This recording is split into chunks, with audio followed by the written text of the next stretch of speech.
A ver. Vale.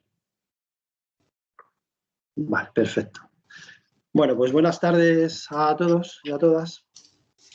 Yo soy Carlos de Castro, del Departamento de Sociología y presidente del Comité de Sociología Económica. Y estamos con la segunda, vamos a iniciar la segunda sesión del ciclo de conversaciones virtuales que en el día de hoy va a dedicarse a las subjetividades neoliberales, ¿no? Y a la industria de la felicidad, ¿no? Y cómo, vamos a ver cómo algunas investigaciones que se han dedicado a esta cuestión, algunas dimensiones de esta cuestión, las personas que están hoy con nosotros, bueno, han trabajado en ello, ¿no? Tenemos a María Medina, que es profesora en el Departamento de Sociología de la Universidad de Castellón, puede ser, de Jaume I de Castellón, ¿no? También tenemos a Alberto Martín Pérez, que es profesor del Departamento de Sociología de la Universidad de Barcelona. Y tenemos también a Anastasia Shevchenko, que es investigadora en el Departamento de Sociología de la Universidad de La Coruña, ¿no? Entonces, bueno, solamente quería hacer una muy breve presentación antes de dar paso a Anastasia, que va a ser quien va a moderar la sesión, ¿no? Y lo único que quería decir es que en esta sesión vamos a intentar abordar este fenómeno por medio del cual se ha ido intensificando la presión sobre los individuos para comportarse de un determinado modo, para orientar sus acciones de un determinado modo, para evaluar su rendimiento en diferentes facetas de la vida cotidiana de diferentes formas, ¿no? Por eso este proceso de subjetivación, ¿no? Este proceso de configuración de las identidades, digamos que tiene dos grandes dimensiones. Por un lado es la adquisición de competencias que no son solamente técnicas, sino que también son competencias sociales y competencias emocionales, y otra segunda dimensión de evaluación, ¿no? Por medio de diferentes dispositivos que ayudan a los individuos a hacer un seguimiento de su propio proceso de adquisición de competencias de todo tipo, entre ellas emocionales, en el ámbito del trabajo, en el ámbito de la familia, en ámbitos más informales en los que no estamos acostumbrados a pensar a los individuos en esos términos, ¿no? De tal manera que se ha creado toda una red de un proceso de valorización de las competencias individuales en diferentes ámbitos de la vida social, y un proceso de valorización mercantil, ¿no? Especialmente acusado, como es obvio, en el mundo del trabajo, en el mundo de la empresa, y que, bueno, que está teniendo efectos importantes sobre la configuración de la subjetividad, ¿no? Y para ello es para lo que hemos organizado esta sesión con personas que están investigando sobre alguna dimensión de esta cuestión. Y sin más voy a darle la palabra a Anastasia para que haga ella la introducción a la sesión. Muchas gracias. ¿Se me escucha? Perfecto, sí. Pues bueno, muchas gracias a todos por estar aquí, bueno, por haberme invitado también. A ver, el tema que vamos a tratar hoy tampoco es el objeto central, digamos, propiamente de nuestras investigaciones, sino que, como decía Carlos, es una especie de variable de contexto sin la que quizás algunos fenómenos serían difíciles de explicar.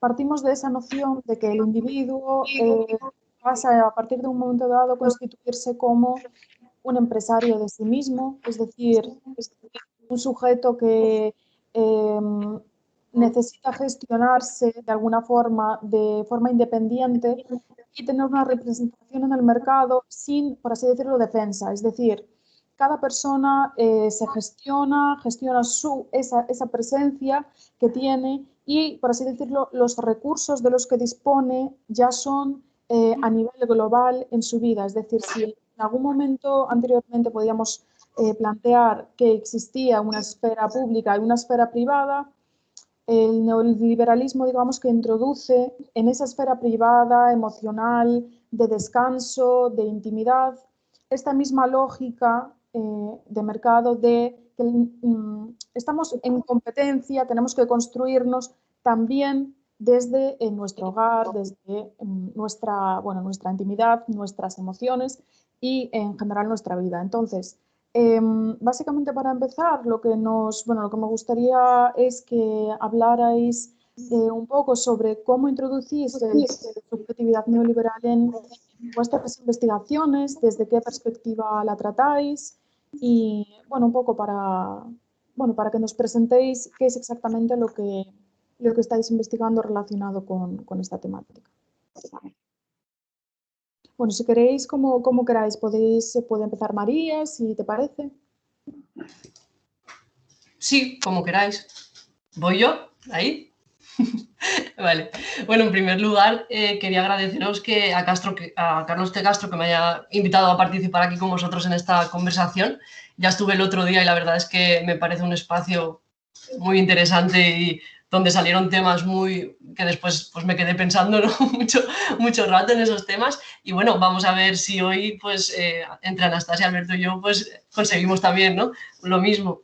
Pues un poco enlazando con lo que estabas comentando, Anastasia, yo, para enmarcar mi trabajo, simplemente, pues eso, señalar que yo he estudiado un poco lo que son los manuales de gestión dirigidos a mujeres, cómo, ¿no? La idea de cómo ser una buena líder, cómo también gestionarse a una misma de forma eficaz en el ámbito de la empresa.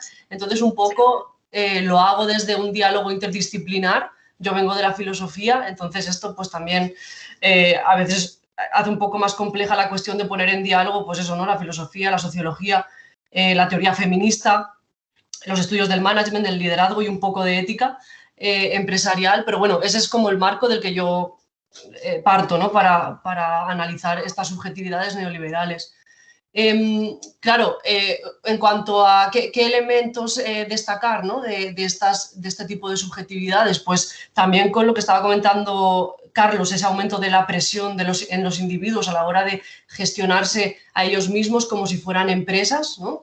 Esta lógica del autogobierno que responde pues, a esa necesidad de tornarse valiosos o valiosas en el mercado, ¿no? Y en este sentido hay algunas diferencias respecto a lo que se prescribe a los hombres o a las mujeres. En el caso de las mujeres, la empresa de sí misma suele venir aparejada de un énfasis en la feminidad, en la feminidad tradicional, ¿vale? Pero con algunas variantes que pueden entrar en diálogo con el neoliberalismo o con las necesidades que el neoliberalismo tenga de que en cada momento esa mujer haga una cosa u otra, ¿vale? Pero si queréis hablamos de eso más adelante.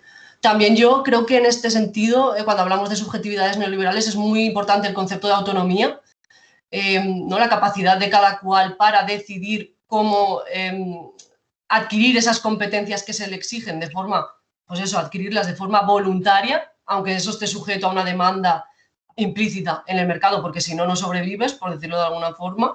Y también la cuestión del fracaso y del éxito, ¿no? Creo que es muy importante aquí toda la lógica de la meritocracia, es decir, al final todo depende de la capacidad que tú tengas de adquirir ciertas competencias emocionales, ¿no? Ciertas competencias en el mundo del trabajo y de una toma de riesgo constante, ¿no? Porque al final digamos que esas subjetividades están atravesadas por un riesgo del cual no se pueden deshacer, por más que estés toda la vida, digamos, eso, ¿no? Incentivando o invirtiendo en el capital humano, en esas capacidades que tú tienes, eso no garantiza que tengas que dejar de hacerlo, ¿no? En algún momento porque ya estés bien, ¿no? O estés estable. Entonces yo creo que la autonomía mezclada con ese riesgo que siempre llevamos detrás hacen que sea muy apremiante, ¿no? Que la presión sea pues, cada vez mayor a la hora de adaptarse a las exigencias del mercado.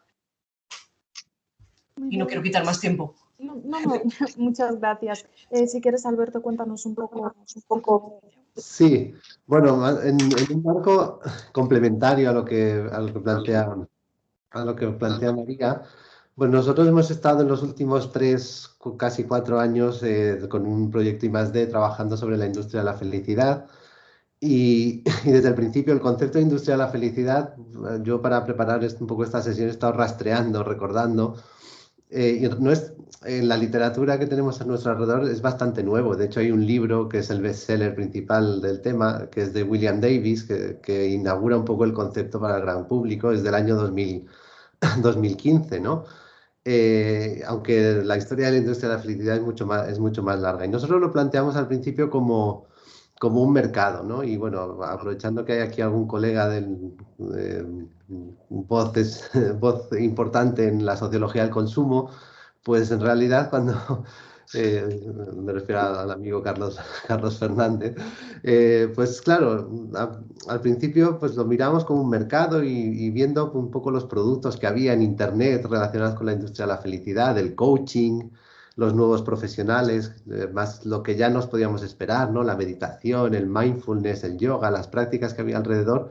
Y poco a poco hemos ido descubriendo que en realidad la industria de la felicidad, y eso, como digo, teníamos que haber seguido a nuestros amigos de la industria de la sociología del consumo desde el principio, en realidad la industria de la felicidad lo que es un discurso, ¿no? Y empezamos a entenderlo de esa manera. Yo reconozco en este sentido que he tardado unos años en darme cuenta de lo que hay detrás, ¿no? Es un discurso, como un poco estaba apuntando María, es un discurso sobre el individuo en la modernidad, en cierto modo. Y un poco también volviendo atrás, en sociología, pues por ejemplo, Durkheim habla mucho de la felicidad en la división del trabajo social, pero es una felicidad completamente diferente. No tiene nada que ver. Durkheim nos está hablando, no es de una felicidad, digamos, del éxito y del logro. De hecho, Durkheim, perdona que haga esta digresión un poco de la teoría sociológica, pero Durkheim en la división del trabajo social, en realidad está hablando de una felicidad, digamos, que está disociada del progreso de las sociedades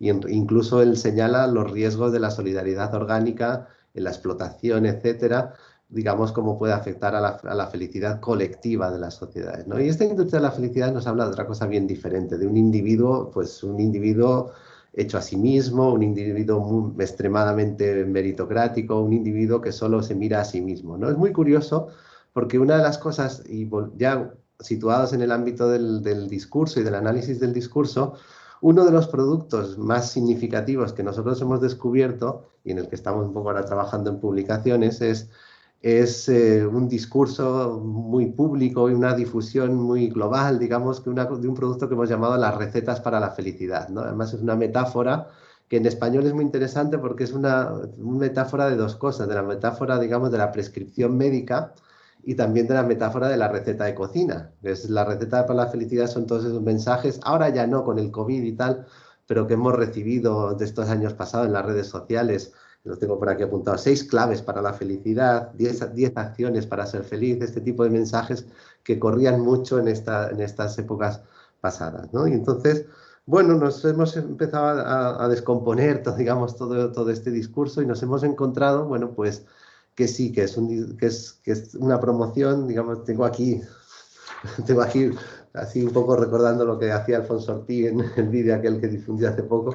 Tengo aquí un poco el resumen de todo esto, las 46 recetas principales para la felicidad.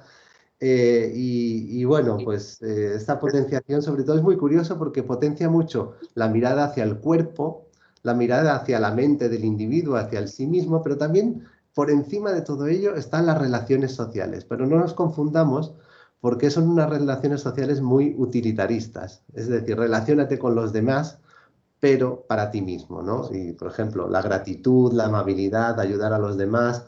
Pero, por ejemplo, hay una que es muy curiosa, muy moralista, ¿no? Rodéate de la gente adecuada. Surround yourself with the right people, ¿no? Que es la gente adecuada, ¿no? Abrazos, amigos, familia, etcétera. Hay mucho que se relaciona con las relaciones sociales, pero eso no tiene que desviar la mirada. Es individualismo puro y duro. Relaciónate con los demás, pero solo para ti. Lo importante es el beneficio para ti. Además, hay una idea de lo que hagas tiene que tener, digamos, hacia un beneficio. Sé que hay una pregunta después, más adelante, sobre el tema de las emociones y tal, pues va un poco en este sentido, ¿no? De mira hacia ti mismo, digamos, y potenciate hacia ti mismo, ¿no? Y bueno, sí. Bueno, muchas gracias. A ver, bueno, yo os puedo contar un poco de mi trabajo, que es un poco más generalista, digamos. yo analicé la vergüenza, intentando conceptualizarla y ver cuáles eran un poco sus características. Y en relación a las subjetividades neoliberales, viene bastante ligado a lo que explicaba Alberto, de decir qué es lo que ocurre cuando una persona, pues eso, centrada en sí misma, enfocada en sí misma, que sabe que hay una serie de normas, que hay unas perfecciones, por así decirlo, hay unos estándares con los que tienes que cumplir, porque claro, eres autosuficiente, autónomo, tienes un lugar como tú mismo. ¿Qué es lo que ocurre cuando tú te enfrentas a un grupo, a otras personas que tienen esta misma concepción? Es decir, una cosa es lo que somos, que es lo que seríamos en nuestros espacios de desahogo emocional, por así decirlo, y otra cosa es qué es lo que tenemos que parecer, que es un poco lo importante, ¿no? Vamos a ser evaluados, entonces, cuando nos vamos a presentar, ¿cómo nos van a evaluar? Y cómo en una relación con las personas podemos en cada momento averiguar qué es lo correcto, ¿no? ¿Cuál es la definición de la situación ahora mismo? Entonces, es un poco, en relación a una exposición, a esa evaluación continua, un poco enfrentando también el dolor de una de los castigos, entre comillas, más grandes, que es lo que diríamos que sería pues, la vergüenza, por ejemplo, la exposición pública de una carencia, una debilidad. Entonces, ligado a todo esto, por ejemplo, igual que Foucault es, una gran figura en las subjetividades, por ejemplo, en mi trabajo, pues tenía mucha importancia en el sentido en el que decía que ahora mismo es muy relevante que haya una interdependencia entre nosotros, es decir, dependemos de la opinión de otro, de lo que otro diga de nosotros, no tanto de nuestros actos, sino de ese material secundario que surge a partir de. Entonces, pues bueno, es un poco desde esa perspectiva desde la que yo trabajé. Y bueno, para seguir un poco, si os parece, por ejemplo, con el tema de la felicidad, lo que me gustaría, es que habláramos un poco del tema de, como decías, Alberto, es un discurso, el tema de la industria, efectivamente es un discurso, son unas recetas.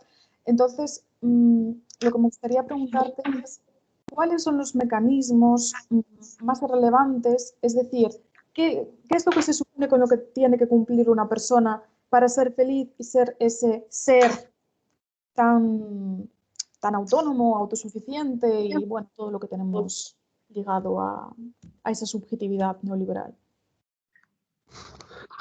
Bueno, eso en ese sentido sería un poco reproducir un poco la receta para la receta para la felicidad, ¿no? Un poco que hemos buscado. No, a mí lo interesante de todo esto, un poco siguiendo al hilo, es que el mensaje, y por eso se habla de una industria de la felicidad y de un discurso, pues lo plantearíamos, es que, como hacía Carlos de Castro en la introducción, como planteaba Carlos en la introducción, el asunto es que hay un fuerte mensaje normativo y moral detrás de todo esto. Es decir, nosotros nos fijamos en el producto de recetas para la felicidad por una razón muy concreta, porque no es que fueran, digamos, que se abrieran un abanico de posibilidades para que el individuo, digamos, pudiera tener una vida mejor, ¿no? O una serie de posibilidades, como podría estar, como he citado antes a Durkheim, en la división del trabajo social, donde Durkheim habla incluso de ese abanico de posibilidades,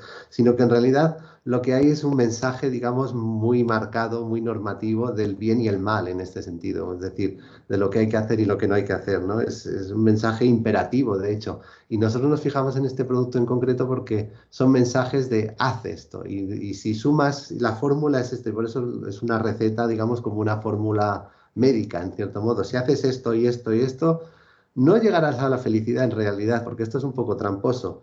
En realidad la idea es serás más feliz, porque la idea de una industria es que el consumidor no pare de consumir, ¿vale? Si consigues la felicidad, se acaba ya el consumo, has conseguido tu objetivo y ya está. En realidad es la idea de serás más feliz porque así, digamos, estarás dentro de este círculo de consumo de todo este aparato y de toda esta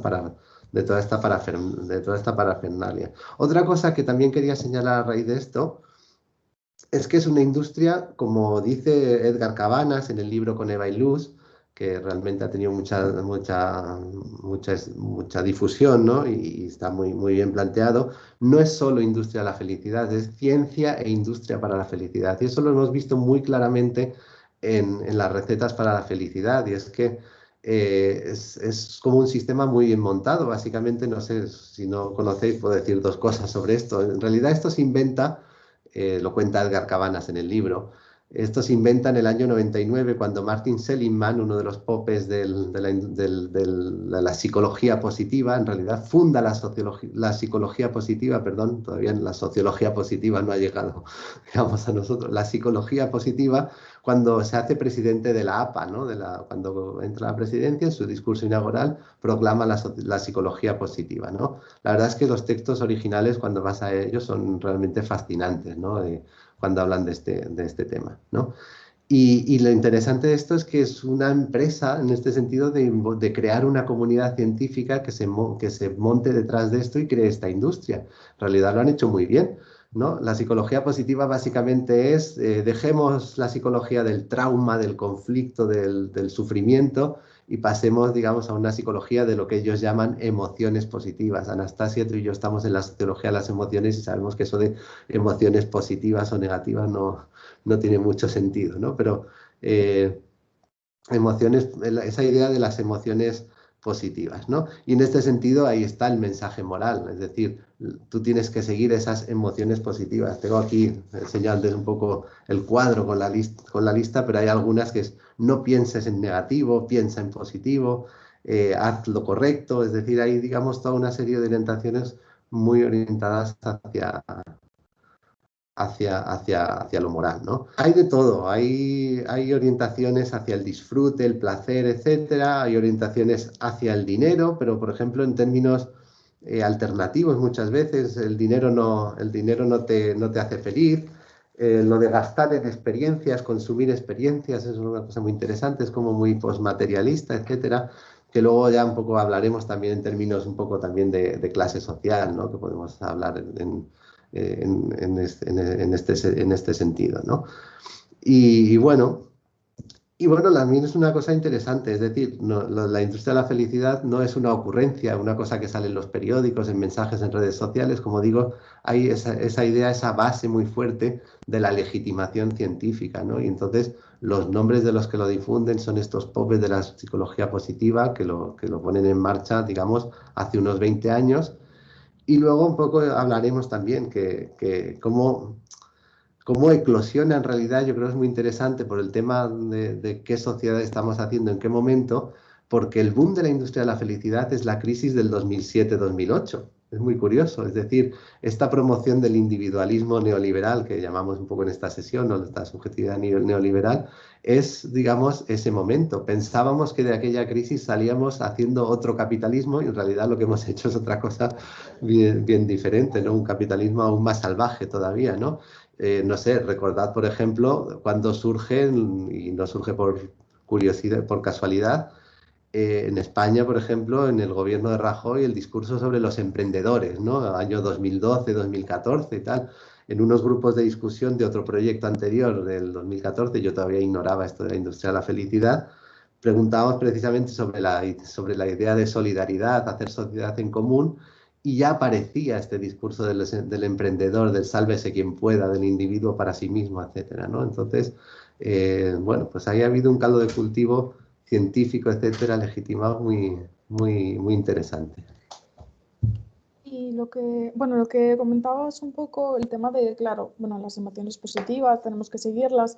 ¿Y qué es lo que se supone que tenemos que hacer con las que no lo son? Es decir, digamos que en el mercado os interesan más unas, pero también parece que hay como una paradoja, ¿no? Es decir, una persona que está feliz, gozando y viajando y reuniendo sus experiencias, pues como que no le apetece mucho trabajar, por así decirlo, ¿no? Es decir, ¿dónde quedan esos, pues la seriedad, en fin, el tomárselo en serio? Bueno, no sé, es un poco, ¿qué es lo que pasa con el resto? No. Bueno, yo, si me permitís, voy a recoger algunas de las cosas que habéis lanzado. Lo que comentabas, ¿no? La cuestión de cuáles son los mecanismos que ha de cumplir, ¿no? Esa persona ese modelo, ¿no?, de subjetividad neoliberal. Yo creo que, bueno, en estos libros que yo analizo, estos manuales de gestión dirigidos a mujeres, está muy presente todo lo que ha comentado Alberto. O sea, está muy presente esta lógica de la felicidad o de la autoayuda. Es más, estos manuales tienen un lenguaje muy de autoayuda. Eso, ¿no? Supérate a ti misma, no tengas miedo, etcétera, ¿no? Entonces, en el caso de las mujeres, de las mujeres a las que se dirigen estas obras, hay siempre una intención final de que sea la mujer como individuo la que se encargue de gestionar cada uno de los problemas que se le presentan en la sociedad, ¿no? En su día a día. No sé, por ejemplo, está la cuestión del emprendimiento muy presente, ¿no? Es decir, si tú estás en una empresa en la cual no puedes ascender porque pues hay barreras, el techo de cristal, suelo pegajoso, todas estas cosas, pues bueno, salte de ahí y genera tu propio negocio, porque de esa forma pues eres una mujer proactiva, eres una mujer que busca y consigue lo que quiere, ¿vale? Entonces entra dentro de esta visión de la autogestión, de la eficiencia, del rendimiento y también de la adquisición de competencias, porque esto es muy curioso.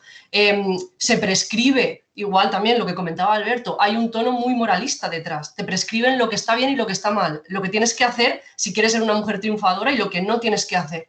En este sentido, te tienes que comportar de forma femenina, pero cuidado, si es eso lo que la empresa o la organización en la que estás requiere. Si no lo requiere, tienes que tener también la capacidad de adaptarte a la cultura de la organización. Si es una cultura más cercana a tipos de liderazgo que podríamos asociar o que en la psicología se han asociado con modelos masculinos, así los han llamado, ¿vale? Que esto también lo podríamos discutir, pero bueno, pues lo haces y ya está. Al final la cuestión es que se lanza un mensaje prescriptivo a las mujeres que es completamente ambivalente y cambiante, ¿vale? Sí que es verdad que yo he identificado pues un tono más esencialista, ¿no? De intenta sacar lo mejor de ti, lo que ya tienes por ser mujer, la empatía, la comunicación, la interconexión, la capacidad de hacer más de una cosa a la vez, etcétera, explótalo al máximo, pero no te quedes ahí, porque a lo mejor en algún momento necesitarán otras cosas de ti y tendrás que poder darlas también.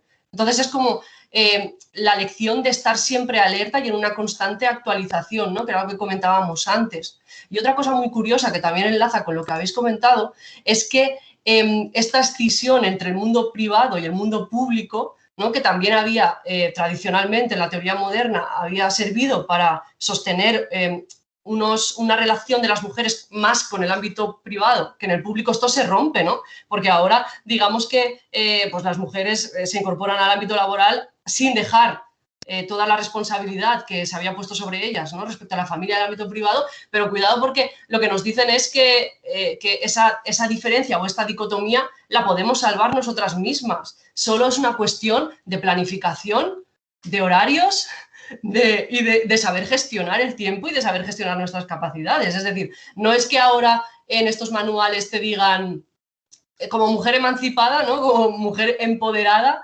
olvídate de la maternidad, olvídate de la familia. No, al contrario, te dicen, si quieres, eres capaz de hacerlo. Eso sí, hazlo tú misma. No le vengas a la empresa, ni a la universidad, ni a la institución en la que estés llorando porque no puedes gestionar eso, ¿no? A tu familia y el trabajo a la vez. Tienes que aprender tú a hacerlo. Entonces, digamos que se pone sobre los hombros de las mujeres individuales problemas que son estructurales y además se hace bajo la visión o la apariencia de una emancipación y un empoderamiento, como si tú encima de forma autónoma, pues estás consiguiendo demostrar algo. Y esto para mí es muy peligroso, porque también se traduce, digamos, en una gestión de los cuerpos de las mujeres. De hecho, hace unos años, ¿no? Cuando estaba escribiendo la tesis, salió la noticia de que algunas grandes empresas, promovían la congelación de óvulos de sus altas directivas. ¿Por qué? Pues bueno, porque así tenían la posibilidad de dedicarse al 100% al trabajo, pero con la garantía o con la tranquilidad de que en algún momento también podrían formar una familia. O sea, de que no fallarían en ninguno de los dos ámbitos. Y eso ya sí que es entrar de lleno, ¿no? Digamos, en el cuerpo, en gestionar el cuerpo y volviendo también un poco a esas nociones de Foucaultianas, ¿no? de la biopolítica y todas estas cuestiones que hoy en día también están muy presentes. Y para acabar ya, ¿vale? Porque no quiero tampoco alargarme, sí que es verdad que también hay un juego muy perverso de reapropiarse del feminismo y reconvertirlo en algo que ya no es nada. Es muy peligroso también esto, ¿no? O sea, tanto en los manuales de gestión dirigidos a mujeres como en... ahora me he puesto también a analizar cursos de liderazgo femenino que se ofertan desde universidades, desde asociaciones, desde ayuntamientos que se ofertan a las mujeres para ser buenas líderes, y está completamente, está completamente presente toda la cuestión de la autoconfianza, de lo que comentabas tú, Anastasia, la cuestión del... Aquí lo tengo literalmente, se venden estos cursos como aprender a gestionar el miedo, salir del círculo perverso del miedo al rechazo que sufren las mujeres, ¿no? Ese círculo de rechazo, sumisión, culpa y castigo. Cuidado con esto, que es muy tremendo. Y está ahí. O sea, palabras como el autocontrol están presentes en los folletos de los cursos a los que van, ¿no? Las mujeres que quieren empoderarse, digamos, en el mundo de la empresa. Y yo creo que, bueno, en cierta forma está muy clara, ¿no? De dónde beben de qué discursos beben, este tipo de cursos y de manuales. Pero también a mí lo que me da un poco de miedo es que veo que se está produciendo algo muy similar en el movimiento feminista. También están surgiendo toda una serie de manuales que llevan detrás como una difusión, ¿no? Un carácter muy divulgativo de lo que es el feminismo, pero también tipo receta. Si quieres ser una buena feminista, tienes que hacer esto, esto y esto otro. Y también muy presente pues toda la cuestión del mindfulness, del supera tu miedo. O sea, es que al final esto parece un círculo vicioso, ¿no? Porque te vas a los manuales de gestión, está presente, ¿no? Te vas a los cursos también, te vas a los manuales dirigidos al gran público de carácter feminista y también está. O sea, es como un fenómeno muy multidimensional, ¿no? Y que tiene, pues, al final yo creo una intención de desmovilizar a las mujeres. Es decir, en la medida en que las mujeres consiguen amoldarse a esa subjetividad neoliberal, cuanto más exitosas son en ese sentido, mayor fracaso, digamos, o mayor éxito por parte del sistema, digamos, en descolectivizar a las mujeres. Y ya acabo porque hoy estaba buscando información y he visto unas palabras de esta mujer de Vox, que ahora no, Rocío Monasterio, ¿vale? Que me han recordado justo a esto, ¿no? Ella, bueno, cito, ¿vale? Literalmente sus palabras. Creo que a las mujeres no nos hace falta una política específica para nosotras, ni que el Estado nos dé una protección especial. No nos hace falta que nos traten como un colectivo al que tienen que cuidar. Esta idea, que hoy la he visto porque estaba buscando otra cosa, pues es básica. Está presente en manuales como el de Sheryl Sandberg, el de Lean In, o el de Ivanka Trump de Women Who Work, y está ahí, ¿no? O sea, que es algo de lo que está bebiendo bastante, digamos, ahora estos discursos que al final, pues eso, ¿no? Despolitizan mucho la presencia de las mujeres en las organizaciones y en todos los niveles. Eso es todo. A ver, bueno, muchas gracias. A ver, la verdad es que se lanzan un montón de temas interesantes y sí que, hilando con lo que acabas de decir, es muy interesante precisamente cómo estas subjetividades consiguen calarse en esos movimientos que pretenden reivindicar algo para finalmente transformarse en motores de seguir con lo mismo. Es decir, una cosa es que la mujer se pueda emancipar, que se pueda, bueno, en fin, que se pueda realizar, etcétera, etcétera. Y otra cuestión es que todo aquello que el mercado considere negativo, córtatelo como si fuera, bueno, un cáncer que tienes creciendo dentro, ¿no? O sea, deshazte de tu miedo, elimínalo, bórralo. O sea, que no exista, que deje de existir, porque todo eso es sobrante, que, bueno, si investigamos las emociones, evidentemente existen, tienen su utilidad, es decir, el miedo también vale para algo, ¿no? Y se produce por algo. Pero claro, bueno, pues como podría decir, que decía Terry Pratchett en una novela muy graciosa, que decía, este es el hombre orquesta, o sea, que bueno, en nuestro caso sería la mujer orquesta, es decir, la persona que vale para todo. Es decir, ella sola ya es todos los instrumentos y todo lo que puede conseguir. Entonces, claro, nos encontramos con que hay una situación constantemente cambiante que ya lo es de por sí, pero no puedes permitirte ese error porque estás siendo evaluado, porque quizás hablas con tus amigos y te dicen, es que te vendes muy mal, y te dan ganas de decirte, es que no me vendo, pero ya está tan, tan intrínseco, tan latente, tan aceptado, que no somos capaces a veces de diferenciar qué es lo que está pasando. Es decir, si estamos bien y producimos bien, pero claro, si no estamos bien, pues nos leemos un libro de autoayuda y ya está. Entonces con eso pues intentamos tirar hacia adelante. Es decir, desde la perspectiva de las emociones, yo creo que una parte muy importante que se ha hecho es reivindicar esa importancia de decir, sentimos por algo, sentimos, es decir, tenemos que reconocer que sentimos y que no lo podemos eliminar de nuestra vida. Y entonces eso también se está convirtiendo en una especie de competencia en el mercado, una más.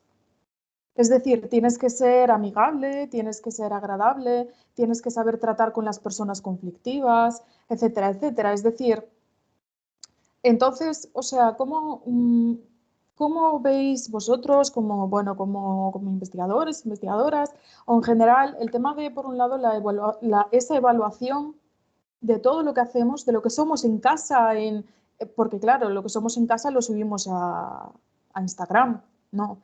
Digámoslo así. Y por otro lado, el tema ese de cómo nos gestionamos emocionalmente, es decir, nos dicen cómo nos tenemos que gestionar, pero ¿de verdad nos sentimos así?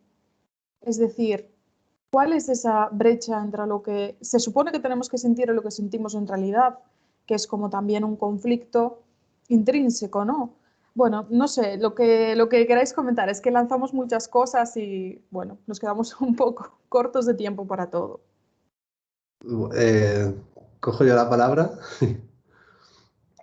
No, realmente, o sea, en tu pregunta, Anastasia, es muy interesante porque en realidad lo de sentir y tal, por lo menos visto desde la industria de la felicidad, pero también en general, desde ya lo cuenta Arlie Hochschild cuando nos habla, digamos, del feeling rules, de las normas, digamos, de sentimiento. Es decir, ese imperativo de sentir o dejar de sentir o sentir de una manera o de otra ya nos está marcando, digamos, un deber ser, ¿no? Hay ahí como una empresa de moral, ¿no? Como una creación, digamos, del hacer, ¿no? Entonces, ese imperativo de las emociones, ese imperativo de los sentimientos, en fin, pues tiene sus riesgos, ¿no? Y tiene su lado oscuro, por así decirlo. Y en ese sentido, los productos de la industria de la felicidad son los más claros en este sentido. Lo que pasa es que, bueno, incluso son los menos dañinos, porque lo que te dice es que te sientas bien, que busques sentirte bien, ¿no? Lo que pasa es que, claro, si estás muy mal, pues en realidad hay que hacer un esfuerzo muy grande para sentirte bien y además te puedes sentir mal porque no estás logrando, digamos, esos éxitos que está planteando.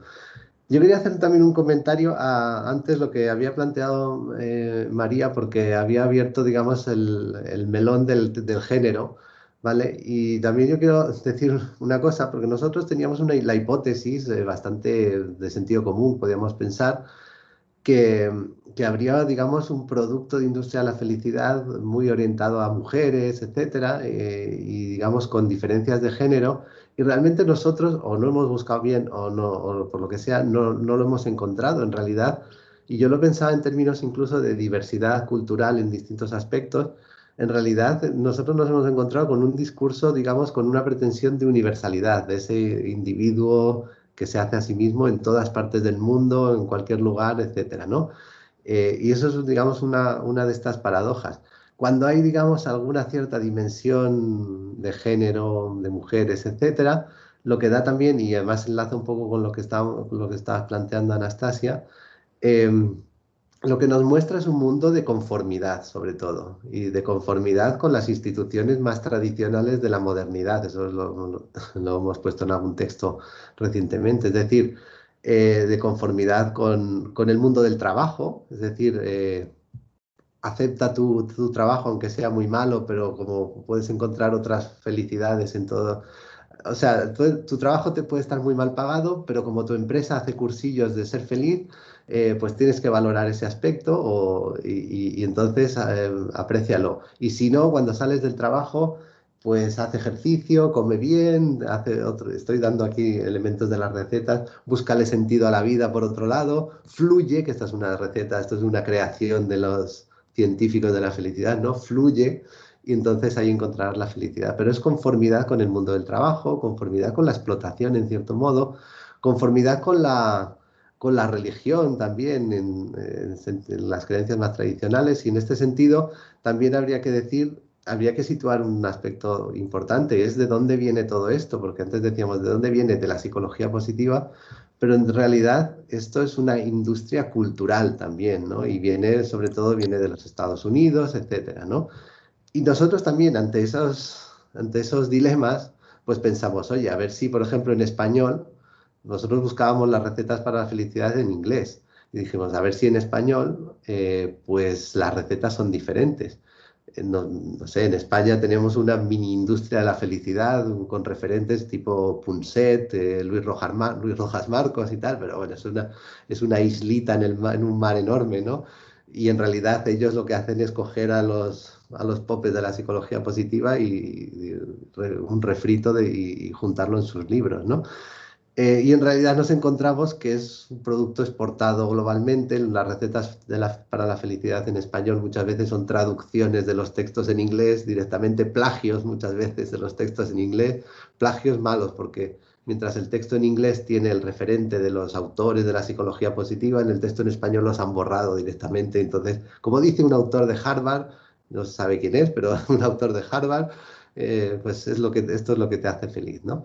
Y bueno, sobre todo en ese producto, digamos, de la industria cultural norteamericana para la conformidad. Eso me parece como muy interesante, ¿no? Y si acaso hay una dimensión de género, esto es una hipótesis, a lo mejor sería una cierta invisibilización de determinadas cuestiones de las mujeres, pero esto simplemente sería una hipótesis, ¿no?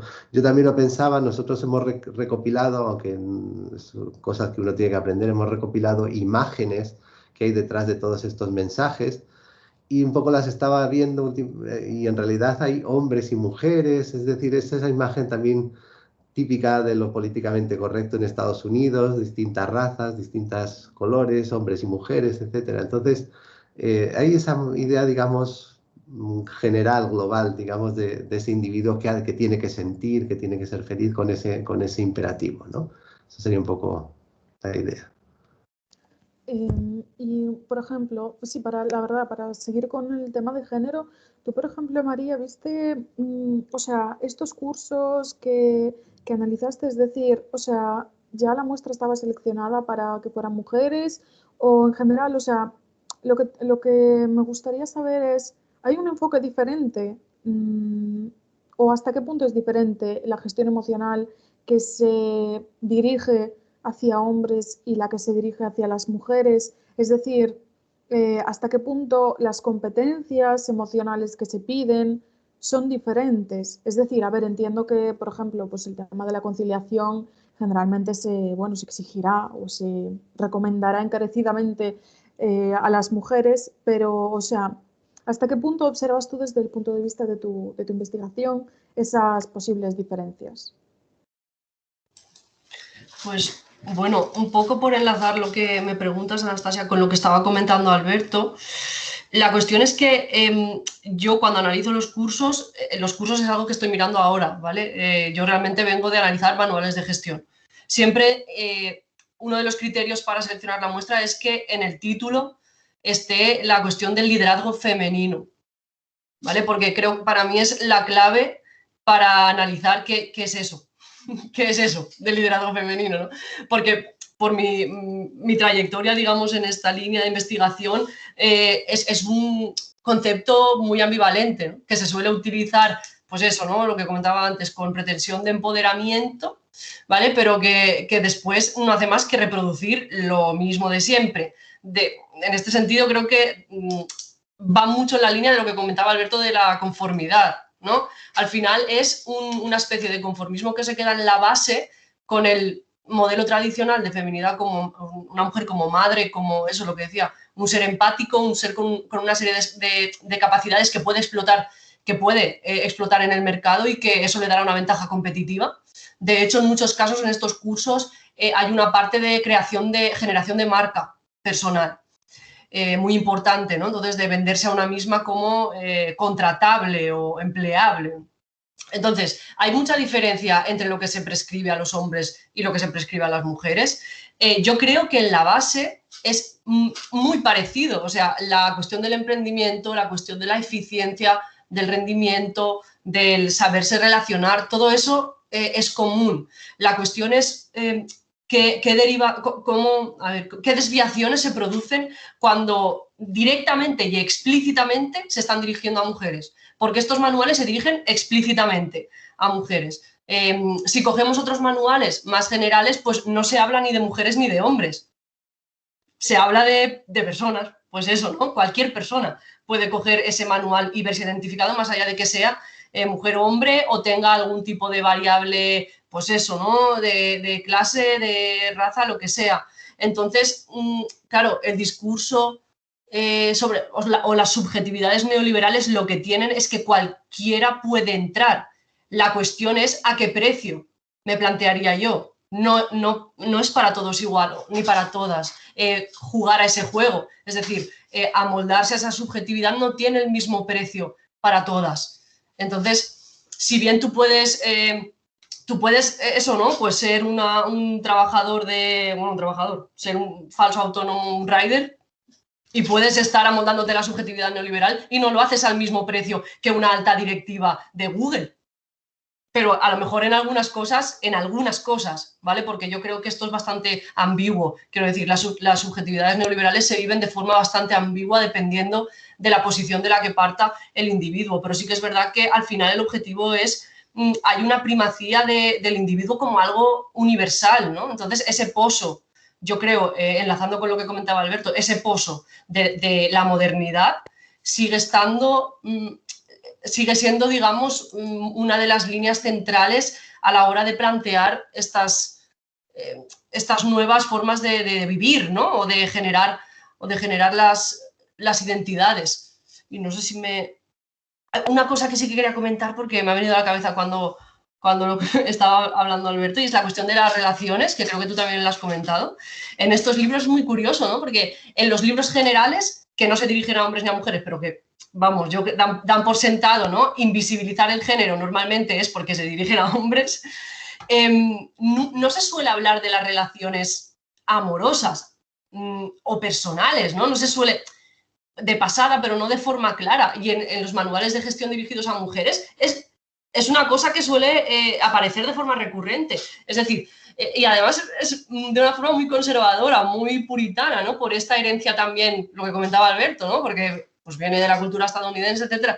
Entonces, yo me acuerdo que leyendo estos libros te aconsejaban que te busques una pareja que te permita, que te apoye, que te permita desarrollar tu carrera profesional sin darte demasiados problemas, ¿vale? Y si puede ser que no sea un obstáculo, ¿vale? Entonces, ya te animaban a planificar el tipo de relación amorosa que vas a tener e incluso hasta tu sexualidad, ¿no? Es decir, cómo plantear, pues eso, ¿no? Las relaciones sexuales, incluso no de forma explícita, porque eso lo dejan caer muy elegantemente, porque son muy elegantes las autoras que suelen escribir estos libros, ¿no? O muy sutiles, no sé cómo decirlo, pero sí, es algo que está muy presente, la cuestión de la relación, del matrimonio, ¿no? Porque además te decían, cásate con quien te permita, con quien te deje volar.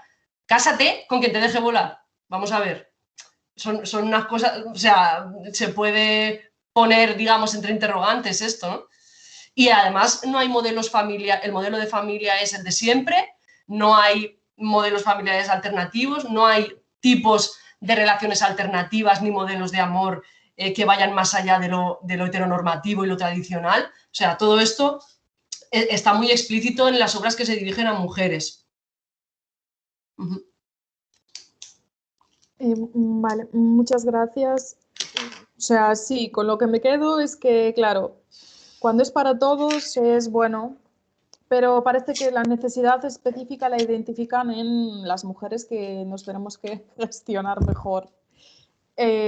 Bueno, pues si os parece, para acabar, podríamos hacer, bueno, algún comentario sobre qué es lo que pensáis en relación a, bueno, la situación de pandemia que estamos viviendo, todo el tema de que se comentó tanto de que saldremos siendo mejores personas y, bueno, si creéis que se produce un movimiento hacia, bueno, hacia que nos importe un poco más los demás o, en fin, ¿cómo creéis que casa esta idea con lo que estamos hablando de subjetividad neoliberal pura que básicamente nos promueve lo contrario, ¿no? Bueno, esto me parece súper interesante porque el contexto, bueno, la pandemia nos pilló en medio del proyecto que estábamos haciendo, entonces, claro, pensar qué pasa ahora con la industria de la felicidad, ¿no? Veníamos de una década, la del 2010, de boom de todo esto, de explosión, de salida de la anterior crisis a través de la industria de la felicidad y de repente, ¿qué va a ser, no? Y sí que es cierto que muchos mensajes del año pasado tenían estilo recetas de la felicidad, pero yo creo que eran algo diferente. Es decir, lo de los arcoíris, lo de todo saldrá bien, lo de saldremos más fuertes y tal, eran mensajes tipo recetas para la felicidad, pero yo creo que eran algo diferente porque sí que en este sentido yo entiendo que había una dimensión colectiva y una dimensión de seria acción colectiva, ¿no? En esos mensajes.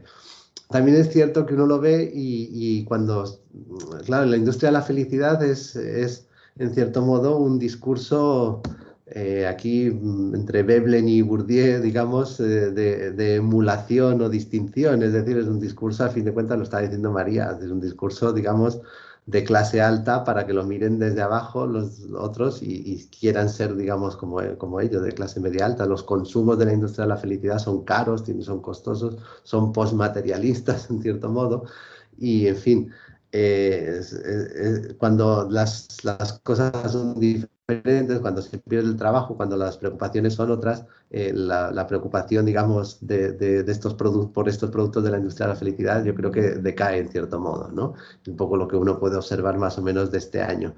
Pero no nos pensemos que esto se ha acabado, porque, en fin, ya están saliendo artículos y textos que qué va a pasar en la próxima década y tal, y en realidad, bueno, pues a lo mejor volvemos a salir otra vez aún más individualistas, aún más con esa subjetividad neoliberal que titula esta sesión. Hay que ver. Pero sí que es cierto que en el contexto de la pandemia, aunque los mensajes tenían este imperativo positivo, podría decir, yo creo que sí había otra idea más colectiva, más de hacer sociedad, más de hacer cosas juntos, pero no para uno, sino para todos, en cierto modo. Incluso la idea del sacrificio de la pandemia para salir de esta, bueno, nos sacrificamos todos para el bien colectivo, ¿no? Hay una idea un tanto diferente, ¿no? Pero, en fin, ojalá se acabe la pandemia, pero acabada la pandemia probablemente este colectivismo probablemente sea siento ser negativo, pero sea un espejismo, digamos, de un tiempo, de un tiempo muy, muy concreto, ¿no? Esa es un poco la reflexión que yo haría.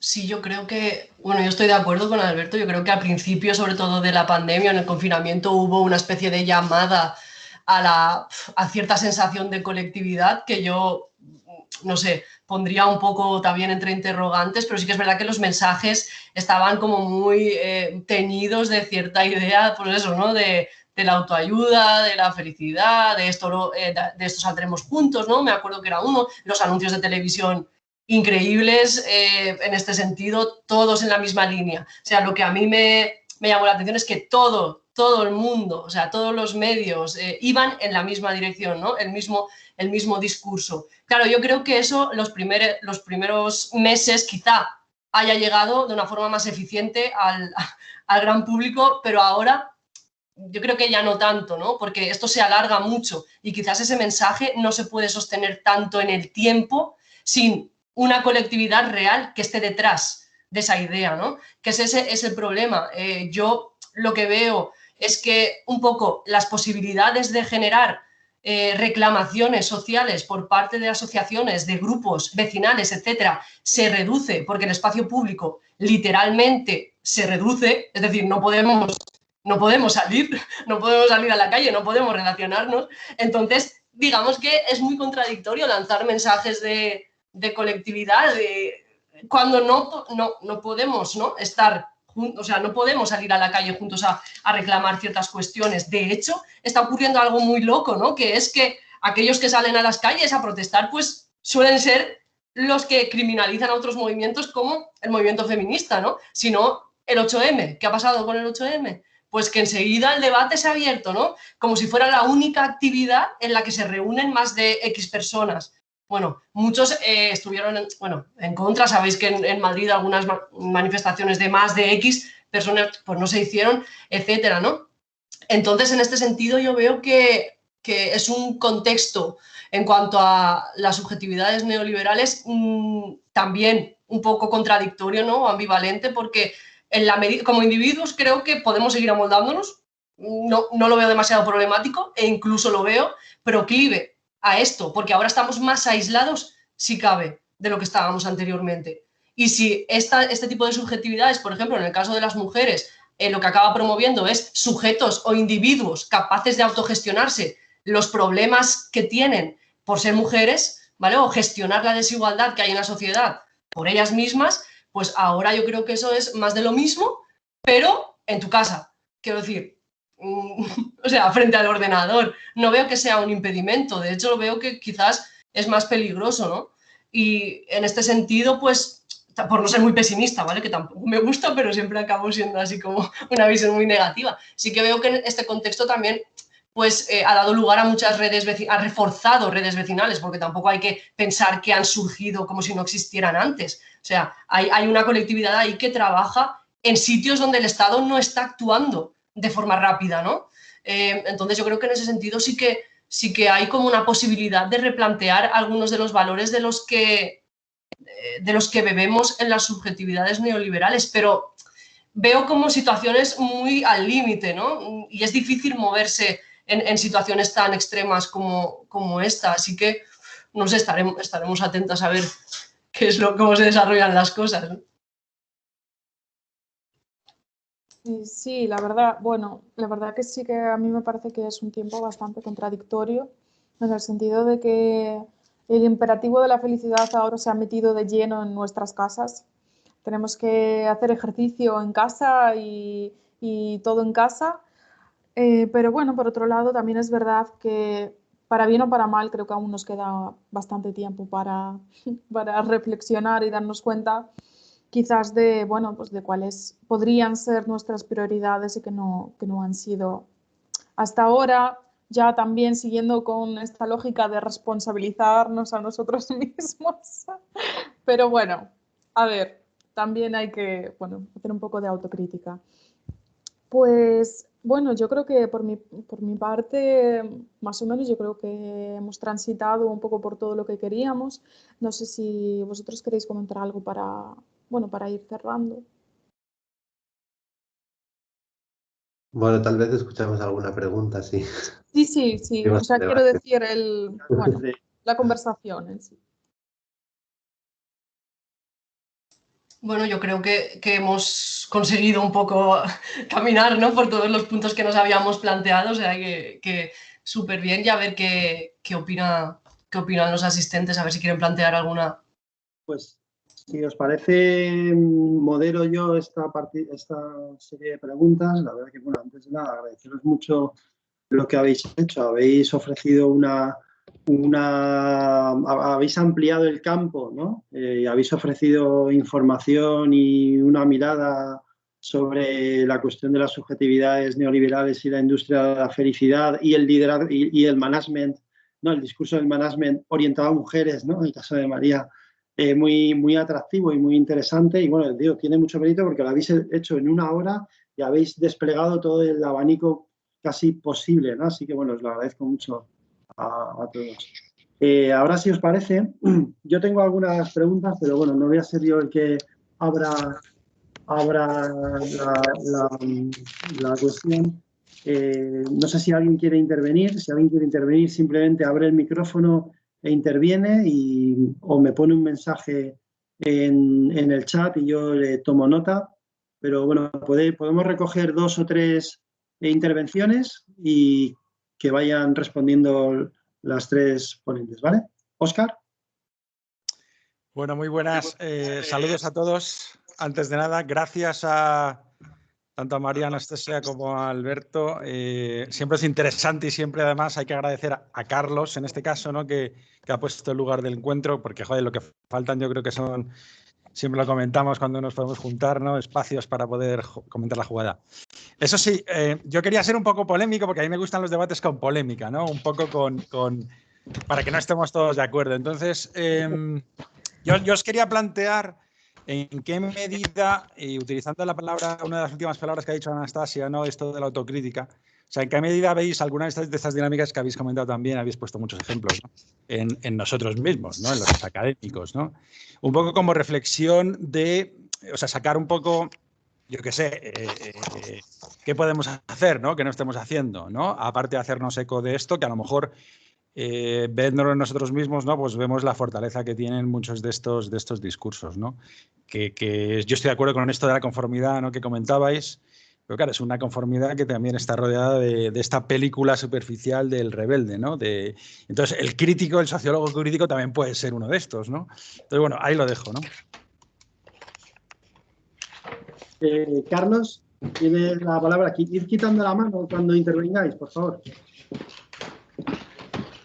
Vale, sí, gracias. Bueno, lo primero, evidentemente, ¿no? Agradecer a los ponentes, ¿no? de este estupendo, ¿no? De esta estupenda reunión, ¿no? De esta estupenda conversación que hemos tenido, ¿no? Y por supuesto, ¿no? El agradecimiento también a Carlos, ¿no? Como por la organización, ¿no? de este formato, ¿no? Que bueno, yo participé evidentemente en la edición anterior y la verdad es que es un formato que da muchísimo juego, ¿no? Comparado con el rollo, ¿no? De una persona hablando una hora, ¿no? Esto es muchísimo más vivo, ¿no? Y yo creo que engancha muchísimo más, ¿no? a los que lo están, ¿no? Pues escuchando al otro lado de la pantalla, ¿no?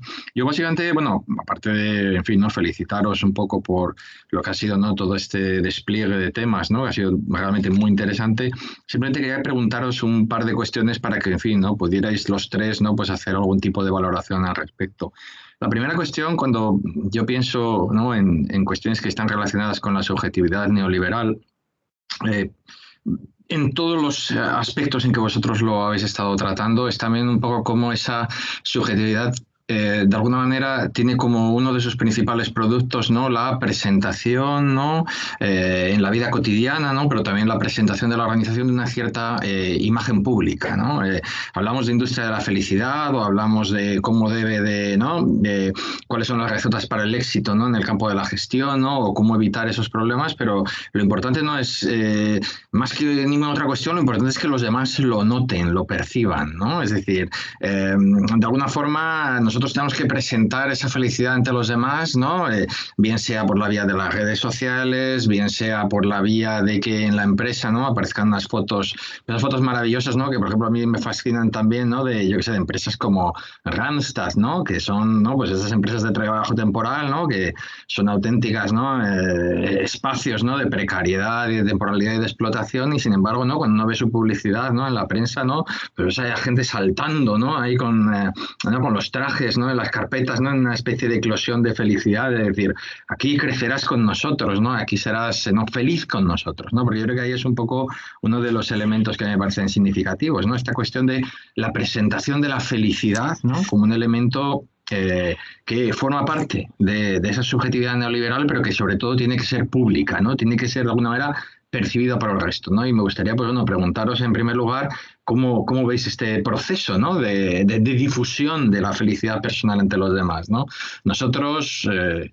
Hay otra cuestión que también me viene mucho a la cabeza es, ¿no? la felicidad también del éxito presentada como, en fin, ¿no? En ese formato de la telerrealidad, ¿no? De la Operación Triunfo, de, ¿no? De llegar lejos, ¿no? De trabajar duro sobre mis competencias, ganar el concurso y todo esto, ¿no? En un proceso en el cual lloramos y nos alegramos y nos abrazamos, ¿no? Todas estas cuestiones, ¿no? Que son muy propias, ¿no? De una cierta manera de entender nuestra subjetividad en este momento presente, ¿no? Y que de alguna manera también incluso nos afecta a los propios académicos, ¿no? Hoy en día, bueno, yo todavía no estoy en ello, ¿no? Pero, no sé, tener un perfil de Twitter en el cual parezcas una persona seria, ¿no? Que de alguna manera, ¿no? De construir una imagen ante los demás en las cuales parezcas un auténtico profesional, ¿no? En fin, ¿no? Ver que de alguna manera los demás sean conscientes de que tú no solamente eres productivo, sino que sobre todo tienes ilusión, ¿no? Y a mí este concepto de la ilusión me parece muy interesante, ¿no? Es como que de alguna manera, ¿no? Hoy en día tenemos que estar continuamente ilusionados por lo que hacemos y eso es un poco, ¿no? Nuestro camino, nuestro acceso, nuestra vía a la felicidad, ¿no? Y un poco, pues bueno, me gustaría preguntaros un poco, ¿no? Si vosotros en vuestras distintas investigaciones estáis, pues teniendo en cuenta esta dimensión de ¿no? De la presentación pública de la felicidad, por decirlo de alguna manera, o de la presentación pública de un perfil, ¿no? Que de alguna forma sirva para dar esta imagen de que somos productivos, de que somos eficaces, de que somos en definitiva, ¿no? Gente que está apostando, ¿no? Por una suerte de productivismo, si queremos verlo así, o de un beneficio, de acuerdo, que estamos continuamente persiguiendo en nuestros espacios profesionales, ¿no? Y bueno, simplemente era esa pregunta. Muchas gracias. Pues adelante, responded y luego hacemos otra ronda de preguntas. ¿Empiezo yo? Sí. Cualquiera, por ejemplo, María, como Bueno, veáis. Lo que queráis. Alberto creo que quería... bueno, es igual. Alberto, perdóname, Alberto. No, bueno, gracias a Óscar y a Carlos también, bueno, y gracias a todos, realmente me alegro de que haya sido satisfactorio. La verdad es que es muy cómodo estar así hablando y ver que uno cuenta unas cosas y se apoya en los demás, etcétera. Bueno, la verdad es que yo esto que plantea sobre el tema de Óscar planteaba el tema y luego Carlos lo ha retomado con el tema de los académicos de la universidad, etcétera. Hombre, pues todos estos imperativos de mostrarnos, etcétera, no son los que están en las privadas, eso lo saben muy bien, porque si no tienen si no son activos, y una amiga mía que ha estado hasta hace poco en una privada dice, si no ponía tantos tweets al día, el jefe me decía que no estaba haciendo las cosas correctamente, ¿no? Pero bueno, este imperativo de la productividad, etcétera, pues realmente pues hay esa marca, digamos. Estaba yo ahora aquí repasando las recetas de la felicidad y hay una, la cuarta en importancia, digamos, es la búsqueda de sentido, ¿no? Y entonces esto de que todo lo que hagamos tenga sentido está ahí muy presente, ¿no? Yo el tema de la presentación en la vida cotidiana y el tema de la imagen pública así directamente no lo hemos trabajado, pero sí que pensando yo creo que das un poco con la clave, porque no lo hemos trabajado porque no hemos trabajado, sí que lo hemos trabajado a través de alguna tesis doctoral que se ha hecho sobre el tema sobre todo eso se ve, como tú has señalado, Carlos, en el tema de las empresas y de la imagen pública de las empresas, porque las empresas son como consumidoras y productoras de esta industria de la felicidad, en cierto modo, porque producen, digamos, esa imagen de Randstad que tú dices y ese tipo de imágenes tienen esa difusión pública, pero al mismo tiempo han introducido dentro de sus procesos pues ese imperativo de la felicidad, cursillos, reuniones de distinto tipo. Incluso como mis hermanos están fuera, digamos, del mundo académico, están en el mundo empresarial, las reuniones estas previas a la Navidad de socializar antes de la pandemia, claro, se veían como parte, digamos, de esta promoción de la felicidad de los empleados, ¿no? Y en fin, sí que se ve mucho en ese ámbito de las empresas, no solo que hagamos cursillos y cosas para que nuestros empleados estén felices, les pongamos a hacer meditación y ese tipo de cosas, o les ofrezcamos la posibilidad de cursos de meditación, sino que se vea públicamente y que lo pongamos en nuestra web y que se vea públicamente que estamos dentro de este mundo, ¿no? Sí que es cierto que así pensándolo un poco mejor, en algunos productos de la industria de la felicidad lo importante es que se vean. Por ejemplo, el coaching, por ejemplo, no es que tú utilices un coach, sino que se sepa que tú lo utilizas al coach y que hay esa visibilidad pública, ¿no? Y con eso, pues, otro tipo de actividades de este tipo, de asesoramiento, etcétera, que estarían vinculados, ¿no? A los profesores universitarios no nos han puesto todavía coach o no nos han obligado a que nos busquemos un coach, pero en fin, habría que ver cómo evoluciona la cosa, ¿no? Bueno, yo, si me permitís, por coger un poco la cuestión esta, ¿no? Del ámbito universitario, me ha venido a la cabeza que cuando empecé a hacer la tesis, recuerdo que uno de los primeros talleres, esto es anecdótico, ¿no? Pero creo que es bastante revelador de cómo está el tema. En el 2014, el primer taller que yo hice fue cómo gestionar la presencia o la imagen, ¿no? Investigadora, digamos, en diferentes perfiles, tipo Academia Edu, ResearchGate, no recuerdo cuál más había, pero vamos, que nos enseñaban a cómo gestionar esto. Fue lo primero que hicimos. Y además me acuerdo que a mí nos recomendaron que firmáramos siempre con del mismo modo los artículos, para que así se nos reconocía en los buscadores de citas tipo Google Scholar, ¿no? Y siempre, pues así nos asegurábamos de que se contabilizaban todas las citas que tuviéramos, ¿no? Entonces, esta es la premisa con la que yo entré a hacer el doctorado. Y bueno, en su caso, yo, por ejemplo, estoy presente en todas esas redes y la verdad es que en ese sentido lo han conseguido. Esa gestión de la imagen, digamos, yo sí que, vamos, me lo han enseñado desde el primer día, ¿no? Y es curioso porque después también es algo que se te echa en cara, ¿no? En ciertos círculos de la academia, ¿no? Como que estás demasiado pendiente de lo que echas hacia afuera, ¿no? De la presentación que haces de tu trabajo, cuando tendrías que estar trabajando más, ¿no? Es un poco perverso también, es como un arma de doble filo, o al menos así lo he vivido yo, ¿no?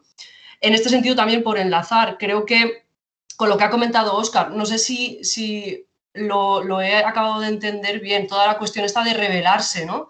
A esta lógica que tenemos también en la academia de vendernos a nosotros mismos como un producto también empleable, ¿no? En cierto sentido, porque si te dedicas a investigar y no lo comunicas o no lo muestras o haces un esfuerzo porque se vea tu trabajo, pues eso, ¿no? Parece que es lo mismo que lo que comentaba Carlos, que si eres feliz y no lo muestras, es como si no lo fueras. Parece que no existes. Pues bueno, claro, la cuestión de revelarse a todo esto, yo veo que es posible, pero al mismo tiempo lo veo como una especie de acto, bueno, lo veo como un riesgo, ¿no? Para la persona que dice, bueno, a mí eso no me interesa, yo eso no lo voy a hacer, porque puedes desaparecer, digamos, del prisma o del mercado, y esta es la misma lógica que hay detrás de los manuales de gestión. Quiero decir, es como, si no haces esto vas a desaparecer, tienes menos posibilidades, ¿no? De que se conozca tu trabajo, tienes menos posibilidades de que te contraten, etcétera.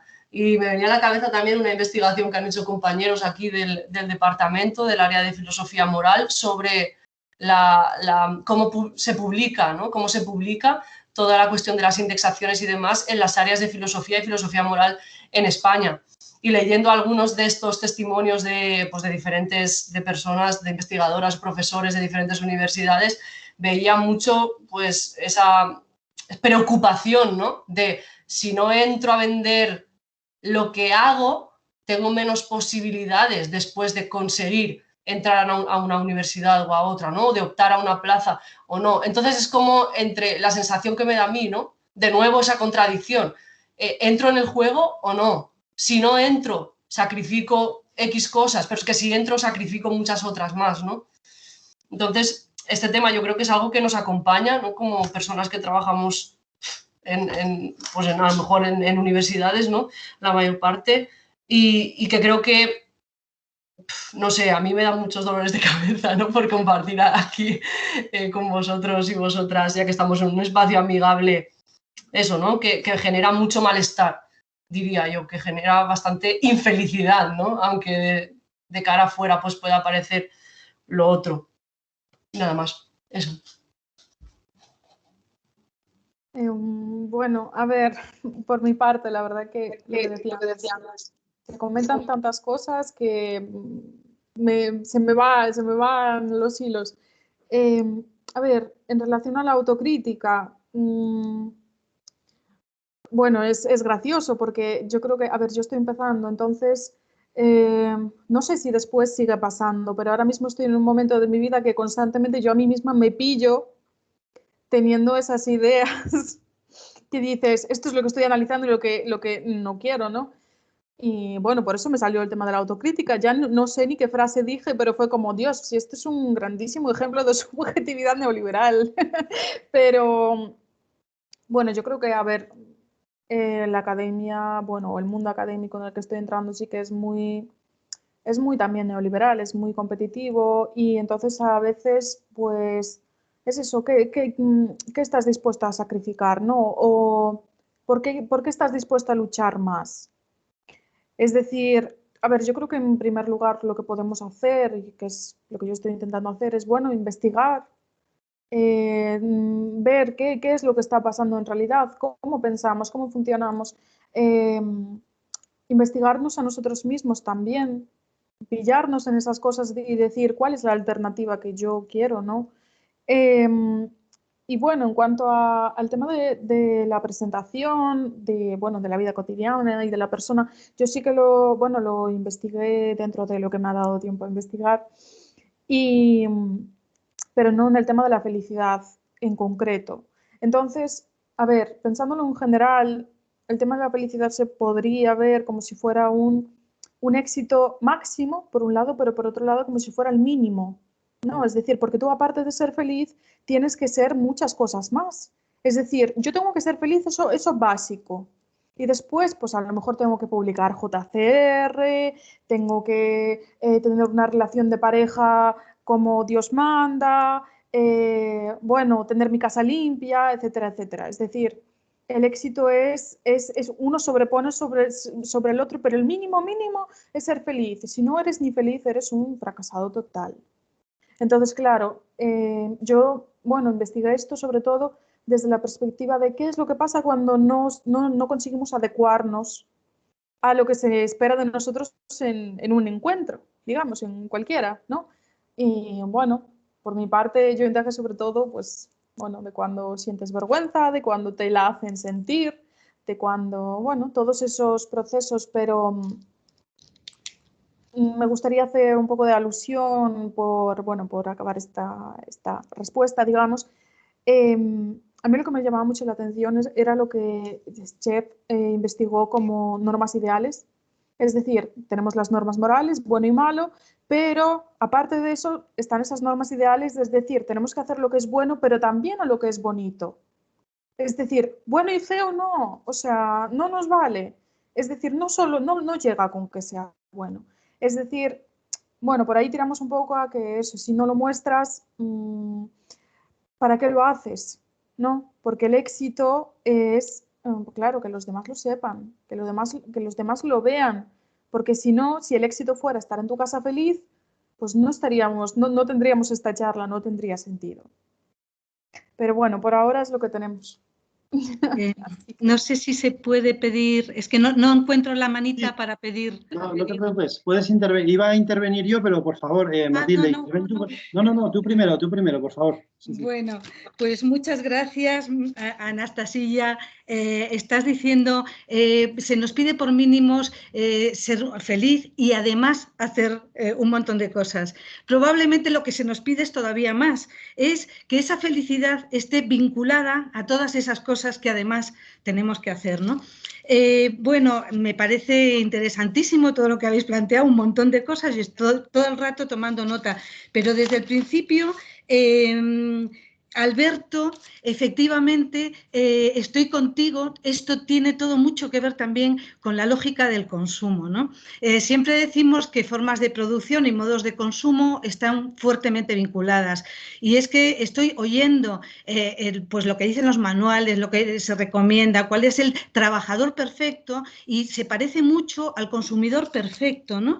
Y ahí me recordaba inmediatamente una de esas perlas de nuestro maestro Ángel de Lucas, ¿no? Que resumía la situación y el momento diciendo es que es la máquina de producir o proponer satisfacción imposible de deseos insaciables. Satisfacción imposible de deseos insaciables. Esa es la gran estrategia de la máquina de producción y de consumo. Muchas cosas se le parecen, ¿no? Porque, claro, hay que producir al sujeto consumidor y hay que producir al sujeto productor, ¿no? Claro, dada esta imposibilidad, claro, eso de ofrecernos positivistas y alguien más, ¿no? Bueno, que no se dicen, ¿no? Eso de las emociones positivas.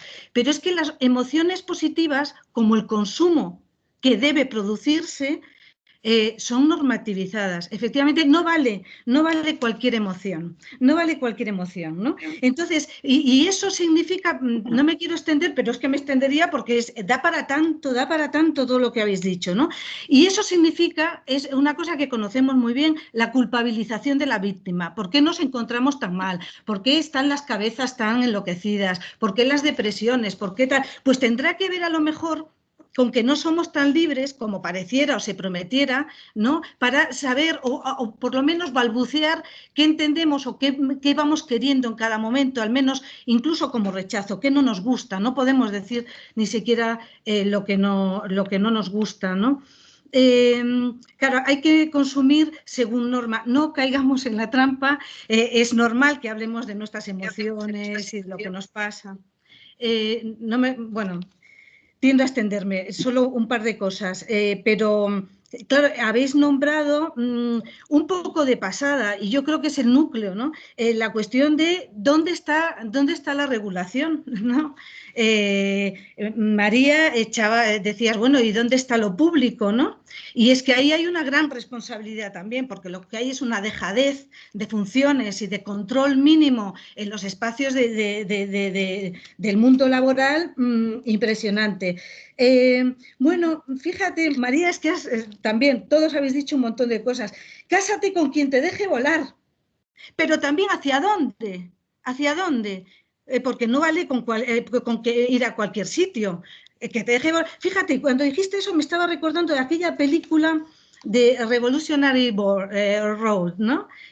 Aquella que efectivamente será el mundo de los que tenían oportunidades, que ya no es, ¿no? En el mundo del trabajo, y entonces son más o menos trepas, pero efectivamente eso lleva conflictos necesariamente. O sea, no es verdad, cásate con quien te dé alas, porque no es verdad que eso evite el conflicto. Eso en principio debería multiplicarlo, incluso en el buen sentido. Y una última, apuntabas que al principio del confinamiento había una publicidad que convocaba lo colectivo. Es que esto es un viejo eslogan también, ¿no? Lo de aquella metáfora de si se hunde el barco, nos hundimos todos. Eso ocurre cuando hay crisis, cuando hay problema, cuando jamás las empresas hablan de cuando tienen negocio. Cuando estamos mal, después del 2008, yo me quedé alucinada, bueno, mucho, ¿no? Cuando los bancos hacían publicidad y se atrevieron a sacar publicidad diciendo todos vamos a sacar esto, ¿no? Porque este es un problema colectivo, es un problema de todos. ¿Cuándo habían hablado en esos términos, no? Bueno, perdone, pero es que me habéis provocado. O sea, gracias por estos encuentros que son estupendos y que efectivamente, como le decía a Carlos de Castro, es que, bueno, todo está muy vinculado, pero nuestros grupos de trabajo, yo creo que el trabajo, la producción, el consumo, inevitablemente nos estamos convocando todo el rato. Muchas gracias por vuestra convocatoria. Muchas gracias a ti, Matilde. Yo quisiera hacer una breve intervención para daros la palabra y que cerréis, y que seáis vosotros quienes cerréis, ¿vale? Yo quería comentar acerca de, bueno, empezando por algo que han comentado sobre todo Alberto, cómo el boom de la industria de la felicidad tiene que ver precisamente con la crisis de 2008, ¿no? Y es algo en lo que yo no había reparado. Y me parece muy importante porque realmente es una reacción despolitizada a la crisis, ¿no? Cuando la crisis, precisamente, una de las consecuencias de la crisis fue una, digamos, débil politización, ¿no? De la sociedad, que en el caso de España ha creado un ciclo político que está llegando a su fin, ¿no? Pero me parece muy importante esta cuestión y quería preguntaros por cómo realmente esta expresión, esta obligación de expresar emociones positivas, incluso frente a una crisis, aplasta o elimina el derecho a expresar emociones negativas, es decir, a expresar conflicto. Ya, bueno, habéis mencionado antes, tanto Alberto como Anastasia, las dificultades que tiene llamar positivas y negativas las emociones. No conozco ese debate, pero bueno, da igual. La cuestión es expresar el conflicto, ¿no? Y cómo la expresión del conflicto conduce a la politización de las condiciones de vida, de trabajo, etcétera, ¿no? Y cómo, claro, esta potente industria de la felicidad, digamos que penetra en todos los espacios, penetra en todos los discursos y limita esa posibilidad, ¿no? O sea, parece anecdótico, pero el libro de William Davis que ha citado Alberto, el de La industria de la felicidad, se titula así, empieza diciendo que el mayor quebradero de cabeza de las élites económicas y financieras no son los sindicatos, sino el aburrimiento, ¿no? O el abstencionismo, ¿no? Laboral. Porque tras el abstencionismo laboral no están los sindicatos, sino que está la falta de motivación. Entonces, ¿qué hay que hacer para motivar a los empleados? Bueno, pues toda esta industria, entre otras cosas, ¿no? Entonces, esta despolitización creo que puede tener alguna otra lectura. Me gustaría si pudierais decir algo sobre esto. Y luego otra cuestión es, mencionaba también Alberto, feeling rules, o sea, normas de sentimiento o normas sentimentales, ¿no? Y María comentaba que también hay unas normas generizadas, podríamos decir, ¿no? Es decir, que yo creo que están ahí, ¿no? Yo creo que es interesante intentar observar cuáles son esas fuentes de las que emanan esas normas que son implícitas, ¿no? María ha señalado que ha estudiado los manuales de gestión, ha estudiado algunos cursos, Alberto que ha estudiado la literatura de autoayuda, pero ¿qué otras fuentes? ¿De dónde salen esas normas implícitas para convertirse en la persona que debemos ser para tener éxito en el mercado y en la vida, ¿no? Yo no sabría, lo digo como para abrir un poco el campo de cuáles son esas fuentes. Y luego otra cuestión, ¿cuáles son los actores y mecanismos que administran esas normas?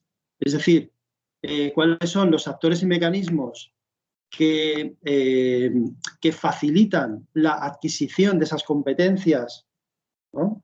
Que nos permiten actuar en conformidad con un conjunto de normas? ¿Y cuáles son los actores y mecanismos que evalúan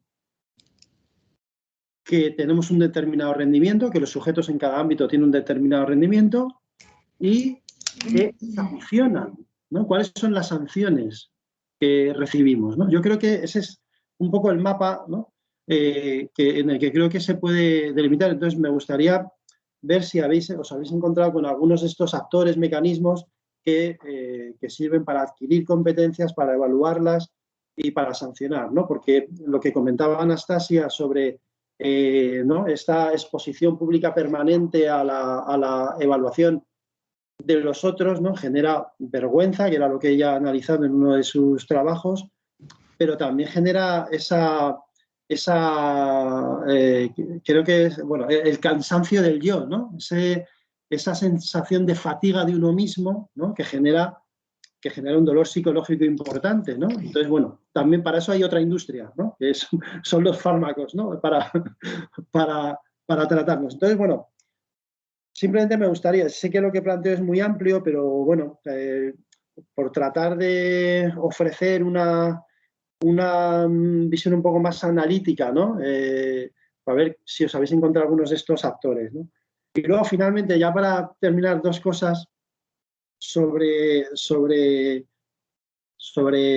la NECA, ¿no? Sobre la NECA y nuestra evaluación y autoevaluación permanente, ¿no? Yo no estoy seguro de que, como decía María antes, ¿no? Que el problema sea mostrar lo que hacemos permanentemente, ¿no? Lo que hemos publicado y que no, ¿no? Sino la decisión que todos tomamos de una manera más o menos forzada a publicar en sitios que son más o menos visibles, ¿no? Esa autoexigencia, pero también exigencia externa para publicar en revistas indexadas principalmente, ¿no? Y, por ejemplo, abandonar proyectos intelectuales que tienen que ver con publicar un libro, ¿no? Un libro pensado en su conjunto, ¿no? No de otra forma, ¿no? Eso es algo que, por ejemplo, en la universidad, iba a decir universidad norteamericana, pero realmente solo en las de élite, ¿no?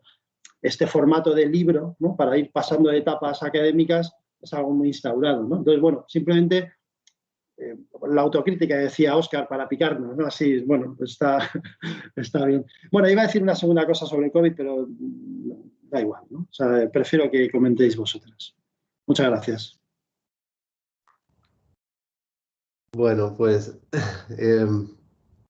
gracias, Matilde, por tus comentarios, porque realmente son me ha encantado lo de la satisfacción imposible de deseos insaciables. Es realmente una frase que la necesitábamos de una manera o de otra. Y yo quería resaltar, bueno, también tiene que ver un poco con algo que ha planteado Carlos, del tema de lo de eliminar el derecho de expresar emociones negativas. Y bueno, si acaso un pequeño inciso para explicar lo de las emociones positivas y negativas, porque en sociología no tiene sentido. La ira, por ejemplo, puede ser para los psicólogos positivos una emoción negativa, pero si la ira lleva a una revolución que cambia la sociedad, a lo mejor y que mejora nuestra sociedad, y que de hecho pues, ha ocurrido en la historia, ¿no? La ira como fuente de origen de las revoluciones. Pues, ¿qué tiene de negativo eso en términos sociológicos? Obviamente, por eso no tiene ningún sentido esa cuestión. ¿Ves? Necesitaba un medio minuto de explicación. Y entonces, bueno, pues sobre el tema de eliminar el derecho a expresar las emociones y el tema de la culpabilización me parece súper importante, porque no es solo el que sentir, sino que es que te sientas mal directamente por no lograr las cosas. Y entonces también mencionaba Castro el tema de los actores, digamos, de control. El actor que se promociona como de control, por ejemplo, en los textos de las recetas para la felicidad, es el individuo, es uno mismo. Pero también la industria de la felicidad es bastante compleja. En ese sentido, ha dado lugar a una serie de profesionalización, de profesiones, se ha profesionalizado distintas acciones. Y bueno, al fin, lo hemos dicho, esto ha sido una creación de los psicólogos de las grandes universidades de algunos psicólogos de las grandes universidades norteamericanas, para relanzar su profesión y en cierto modo, en fin, si hubiera aquí entre nosotros un psicólogo y que nos hable que los psicólogos viven en precariedad, pues nos diría un poco, sería contradictorio, pero sí que ha abierto nichos de mercado para los psicólogos. Por ejemplo, nosotros hemos estudiado en particular la profesión del coaching, ¿no? Y entonces ese actor de control es muy importante, es el coaching, ¿no? Iba a decir, ya que estamos aquí en familia, digamos, y ahora que está tan en crisis el partido Ciudadanos, pero Ciudadanos, Albert Rivera y esta gente llevaban todos detrás un coach, ¿no? Incluso Albert Rivera en el Congreso promocionó públicamente, tiene discursos, digamos, en este sentido y casi parecía que tenía un coach detrás, ¿no? Entonces, hay profesiones en la industria de la felicidad que plantean este aspecto, ¿no? de esta profesionalización y este surgimiento, digamos, de nuevos nichos de trabajo, ¿no? Y entonces, pues, uno de esos ejemplos sería la creación de la profesión del coaching. Pero sobre todo al que se le remite, por eso es ese individualismo neoliberal, es esa responsabilización de uno mismo y incluso siéntete mal si no logras las cosas, ¿no? En cierto modo forma parte del lenguaje y de los textos que hay en la industria de la felicidad. Lo estás haciendo mal. Si estás haciendo este tipo de cosas, lo estás haciendo mal. Y entonces tú eres el responsable de cambiar las cosas, ¿no? Públicamente, mostrándolo públicamente que vas a cambiar las cosas, etcétera, ¿no? Pero sí que es muy importante esta idea de la culpabilización, que tiene que ver lo mencionaba Carlos, con eso de Alan Ehrenberg, la fatiga de ser uno mismo, ¿no? La fatiga del individuo y de esa vuelta hacia el individuo, ¿no? Y lo de dónde emanan esas normas, no sé si es lo que te referías, pero nosotros en las recetas para la felicidad, una de las cosas que hemos hecho ha sido un poco recopilar los nombres sobre los que se legitiman las recetas para la felicidad. Y es un campo donde se legitima mucho en esa ciencia de la psicología positiva, ¿no? Esos son los principales. Y además, a ver, te lo tienes que creer. Si el profesor de Harvard, de California, Berkeley, en fin, de Pensilvania, de Stanford, no sé qué, de psicología, te dice que esto es así, tú que estás en tu casa y eso, te lo tienes que creer, porque, jolín, una eminencia de Harvard o de eso, si te lo está diciendo, pues será muy importante.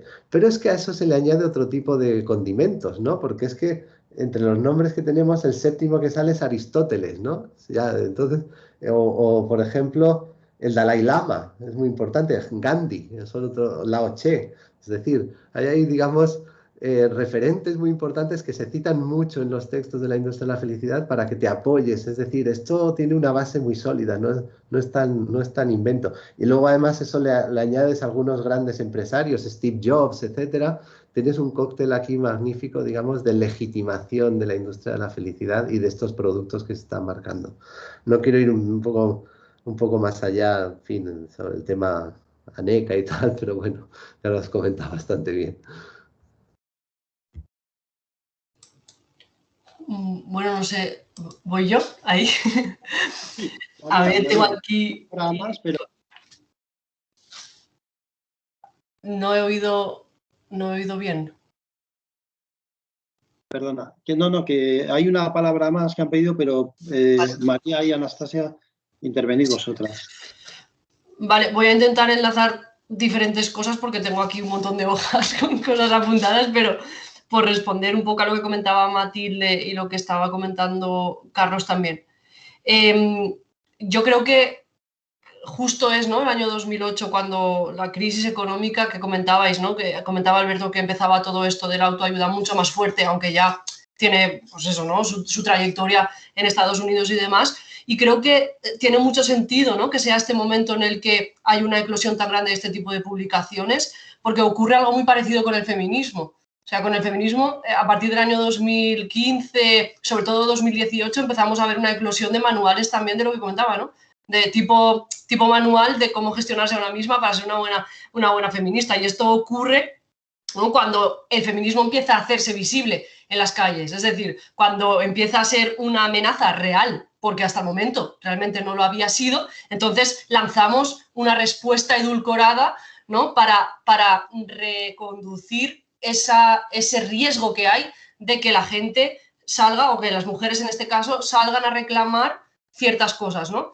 Salgan a demandar a la calle ciertas cosas. Entonces, en el caso de la autoayuda, yo creo que va por esa línea, ¿no? En el año 2008 ya empieza, después, ¿no?, en el año 2011 ya veremos la gente ya en la calle, ¿no?, demandando esas medidas que por parte de lo público no se están produciendo, como comentaba, ha sacado el tema también Matilde. ¿Y cómo lo aplacamos eso? Pues bueno, una de las formas de aplacarlo es convenciendo a estas personas de que son capaces de gestionar estas cosas por ellos mismos, ¿no?, de salvar estas desigualdades y estos retos por sí mismos de forma individual. Bueno, que sea más o menos exitoso, eso ya se podría discutir, ¿no? Pero bueno, quiero decir que cuando hay una amenaza, digamos, de colectivización real, es cuando surgen o resurgen o se fortalecen, si queréis, esta serie de discursos que acabamos incorporando de una forma casi automática, ¿no?, casi inconsciente. Y esto me lleva a enlazar con la cuestión que planteaba Carlos sobre las normas implícitas, ¿no? ¿Cómo aprendemos estas normas, aparte de los manuales, aparte de los cursos? Que a eso tienes que ir tú a buscarlo, porque no, quiero decir, tú te compras un manual porque tienes un problema, ¿no?, y crees que, pues eso, ¿no?, que te va a ayudar. De hecho, ayer estuve en una librería aquí en Castellón y una mujer fue explícitamente a pedir El Secreto. Y el de la librería le dijo, ahí tienes un montón, que es el que más se vende, le dijo. Y yo pensé, ay, madre, bueno, pues sí, es eso, ¿no? Vamos a posta a buscarlo, vamos a buscarlo. Entonces, eso que no buscamos, ¿cómo nos llega? Pues yo creo que pues, a través de, por ejemplo, la educación, ¿no? Pues las universidades. También creo que, por ejemplo, el alumnado está muy susceptible a encontrarse este tipo de mensajes de emprendimiento, de autoexigencia. Nosotros también, el profesorado e incluso el PAS, pero yo lo veo mucho en el alumnado, ¿no? Como esa sensación de tener que estar siempre, nunca es suficiente, ¿no? Y pensaba en la educación porque, pues eso, pues me pilla cerca, pero también creo que en la familia incluso, ¿no?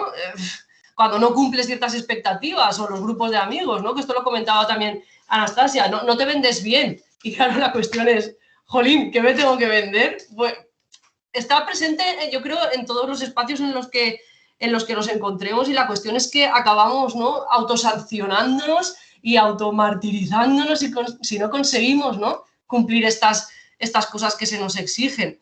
Y la verdad es que pues cuesta darse cuenta, yo creo, ¿no?, también por enlazar con lo de la NECA que comentaba Carlos.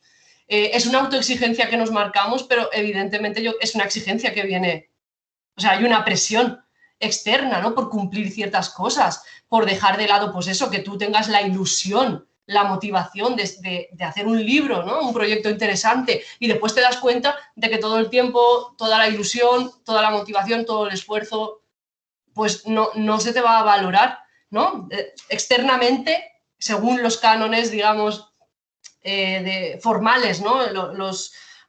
Pues eso, porque la NECA no te lo va a valorar dependiendo de la disciplina en la que estés, te lo valorará o no, pues dices, bueno, ¿y a qué estamos jugando, no? Al final, quiero decir, ¿qué tipo de investigaciones puedo hacer para que se me valore? O que se me valore, ¿en qué sentido? O sea, no sé, es que a mí estas cuestiones, la verdad es que me dan muchos dolores de cabeza, ya lo he dicho antes, pero toda la cuestión de la academia y de cómo se valora o se visibiliza el trabajo que desarrollamos en función de unos criterios que van cambiando, y que a veces los cambios parecen bastante aleatorios o arbitrarios, ¿no? En función de hace 5 años, pues yo qué sé, un libro te podía contar X y ahora no. Y a lo mejor de aquí 3 años vuelve o ya no, es que no sé. Entonces es una sensación de desposesión total, de abandono, yo diría, abandono total a la suerte de que tú tengas, de que envíes un artículo este año y que, pues, si tardan 3 años en publicártelo y justo coincide en que esa revista ha subido, pues mira, eso que te llevas. Pero como no tienes ningún tipo de control, la sensación al final yo creo que es de ningún tipo de control de tu trabajo, ¿no? Al final es algo un poco arbitrario el efecto que estas cosas tienen, ¿no? Y ya lo dejo ahí porque la verdad es que es un tema que me lleva mucho, lo pienso mucho. Gracias. Bueno, por mi parte también muchas gracias por los comentarios, por las preguntas. Y bueno, a ver, siguiendo un poco con este tema de, claro, hasta qué punto podemos mostrar lo que sentimos, aparte de las cosas que se nos están, bueno, que se nos exige que mostremos, ¿no? Es decir, claro, ¿cómo aprendemos todo esto? A ver, mientras hablamos, mientras todo lo que vemos, todo lo que escuchamos es una representación, ¿no?, que nos transmite un montón de, bueno, de normas, de pautas. Entonces es como en parte lo que comentaba María, que es en plan, tú ya sabes lo que debes y lo que no debes. Entonces tú dices, jolín, no me siento súper triste y no, como que no me siento capaz de obligarme a estar feliz, ¿no? Y tienes ganas de compartirlo con alguien, entonces lo hablas con alguien y tienes esa pequeña esperanza de, por favor, que no me eche la bronca, no. Y entonces esa persona te dice, va, qué amargada estás hoy, mira, ya hablaremos cuando te pongas contenta, ¿vale?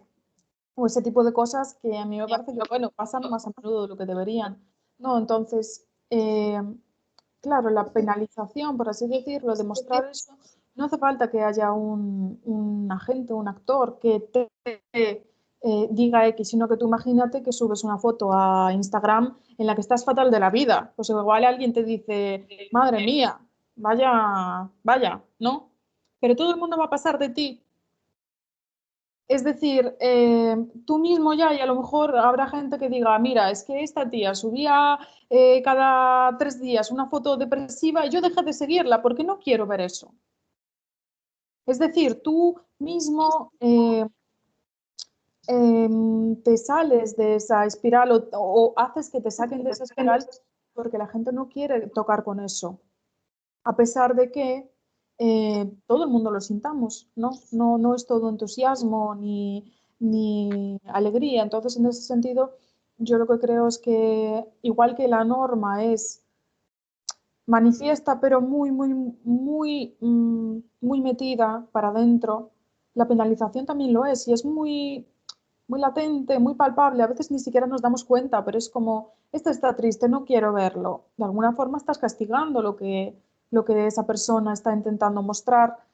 Pero bueno, a ver, y en cuestión de, por ejemplo, lo que decías de las normas, de lo que debemos sentir, bueno, yo ahora le estoy dando vueltas, en fin, de estos momentos en que pensamos a ver qué otra cosa con qué seguir, ¿no? Por ejemplo, en el tema del COVID, de la pandemia, claro, un montón de organismos de salud y de, bueno, instituciones públicas empezaron a sacar como recomendaciones de cómo había que llevar la cosa, ¿no?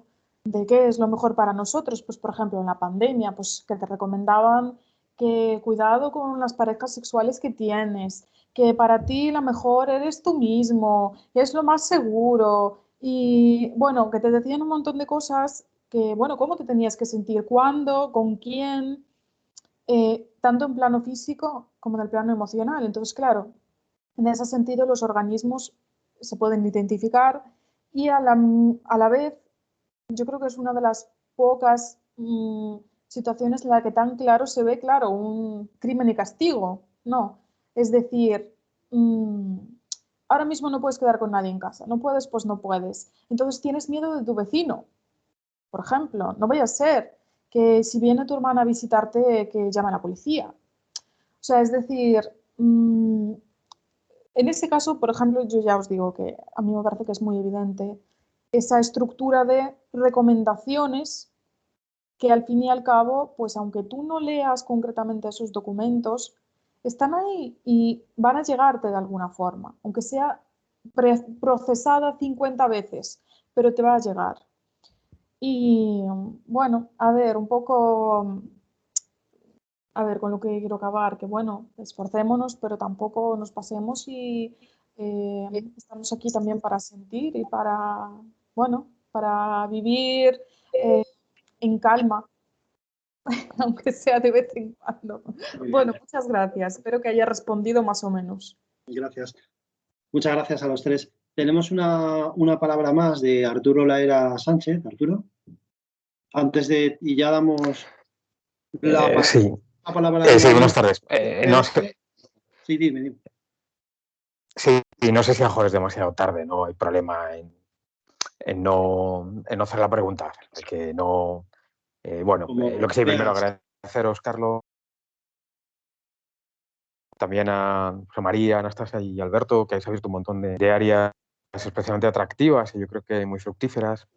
Y bueno, plantear un par de cosas. Una es una pregunta y la última, consiste esto, una pequeña reflexión y tal, pero bueno, una pregunta es que al escuchar vuestras intervenciones me parecía una conexión que he rastreado de vez en cuando, que he ido acumulando, pero a la que no le he hincado el diente, y es las conexiones de todos estos discursos y prácticas que señaláis con determinados pensamientos religiosos o prácticas religiosas, ¿no?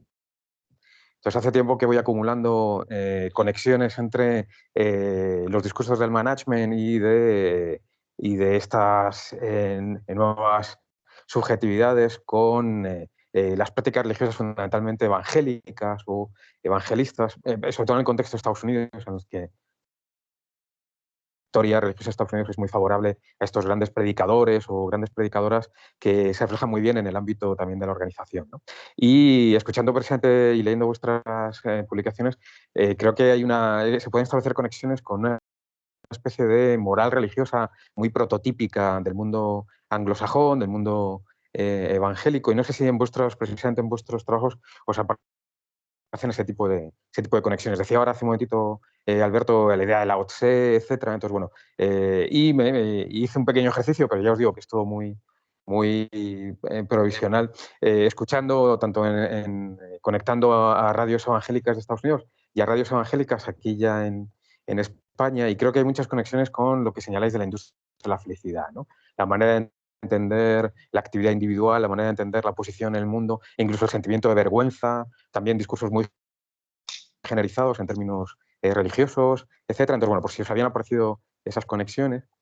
Y por último, nada, un pequeño comentario, es que es cierto que es un problema personal mío, y es que cada vez me suelo poner más a la defensiva con el adjetivo neoliberal, porque tengo la impresión de que lo utilizamos de manera como dando por supuesto muchas cosas, pero sí que me parece que todos los valores que estáis señalando, todas estas prácticas, probablemente conectándolo con esto de las fuentes que decía Carlos, en el fondo creo que hay una especie de reconversión, reciclaje permanente década tras década de los valores centrales de la economía moral, de la economía de mercado, o la economía moral del capitalismo, ¿no? Y recordaba estos libros olvidados de Horatio Alger a finales del 19 en Estados Unidos que se basan en los mismos valores de esta industria de la felicidad. Entonces no sé si es más bien de neoliberal o simplemente la historia de nuestra mítica meritocracia mercantil, etcétera, ¿no? Y por último, un comentario ya más en lo personal, y es que la vergüenza de ser acreditado o no acreditado en la NECA se acaba convirtiendo también en la vergüenza de cuando uno ya es permanente, la vergüenza de seguir jugando a esta ruleta infernal o rueda infernal de los JCRs, ¿no? Pero sin olvidar, para quitarle esa dinámica de vergüenza desde una perspectiva un poco más del común, etcétera, y es que la NECA, los JCRs, son sádicos sobre todo porque afectan a las personas que siguen teniendo una altísima tasa de precariedad en el ámbito académico, ¿no? O sea que ahí, bueno, no victimizaría o culpabilizaría, como decía hace un rato Matilde, a las víctimas que son precisamente todos aquellos que están en el mundo académico en la peor precariedad. Pero leeré únicamente sus comentarios y nada, si no os da tiempo, nada, lo dejo ahí, pues yo qué sé, para que alguna vez que nos podamos encontrar en algún lado, bueno, comentároslo personalmente. Gracias por estas horas que han sido especialmente entretenidas. O sea que he disfrutado mucho. Gracias. Gracias, Arturo. Bueno, como veis, ha planteado un par de temas que desbordan cualquier sesión, así que bueno, pero yo creo que si queréis responder, aunque sea mínimamente en un minuto no más, y lo que ha dicho él, en otro lo dejamos para otro momento y para otro foro, pero yo creo que son cuestiones muy, muy atractivas para darles un avance de respuesta, ¿no? Así. Sí, bueno, yo primero, Arturo, la verdad es que así para cerrar y para ánimo emotivo, realmente es un placer reencontrarse con viejos amigos como Arturo la era también en foros como esto. Entonces, incluso la parte online nos ha ayudado bastante a reconectarnos de alguna manera en este sentido. Totalmente de acuerdo con las precauciones con el adjetivo neoliberal y tal, y también las apunto porque totalmente de acuerdo con ese discurso.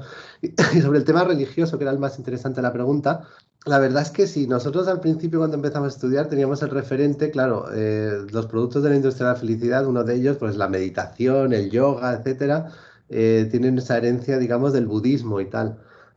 Lo que pasa que sí que es cierto que al haberse traspuesto un poco a la cultura norteamericana, no tiene mucho que ver la industria de la felicidad en sus textos con los textos, digamos, originarios de la filosofía budista. Es como una transposición, es muy interesante lo que plantea Arturo, porque creo que vas bien encaminado a la transposición digamos, de ese referente del budismo a otro tipo de referentes más religiosos. Lo hemos hablado María y yo antes de empezar y también lo hemos mencionado, el tema del puritanismo que hay detrás de todo esto, ¿no? Yo cuando empecé con la industria de la felicidad pensaba que esto era sexo, drogas y rock and roll.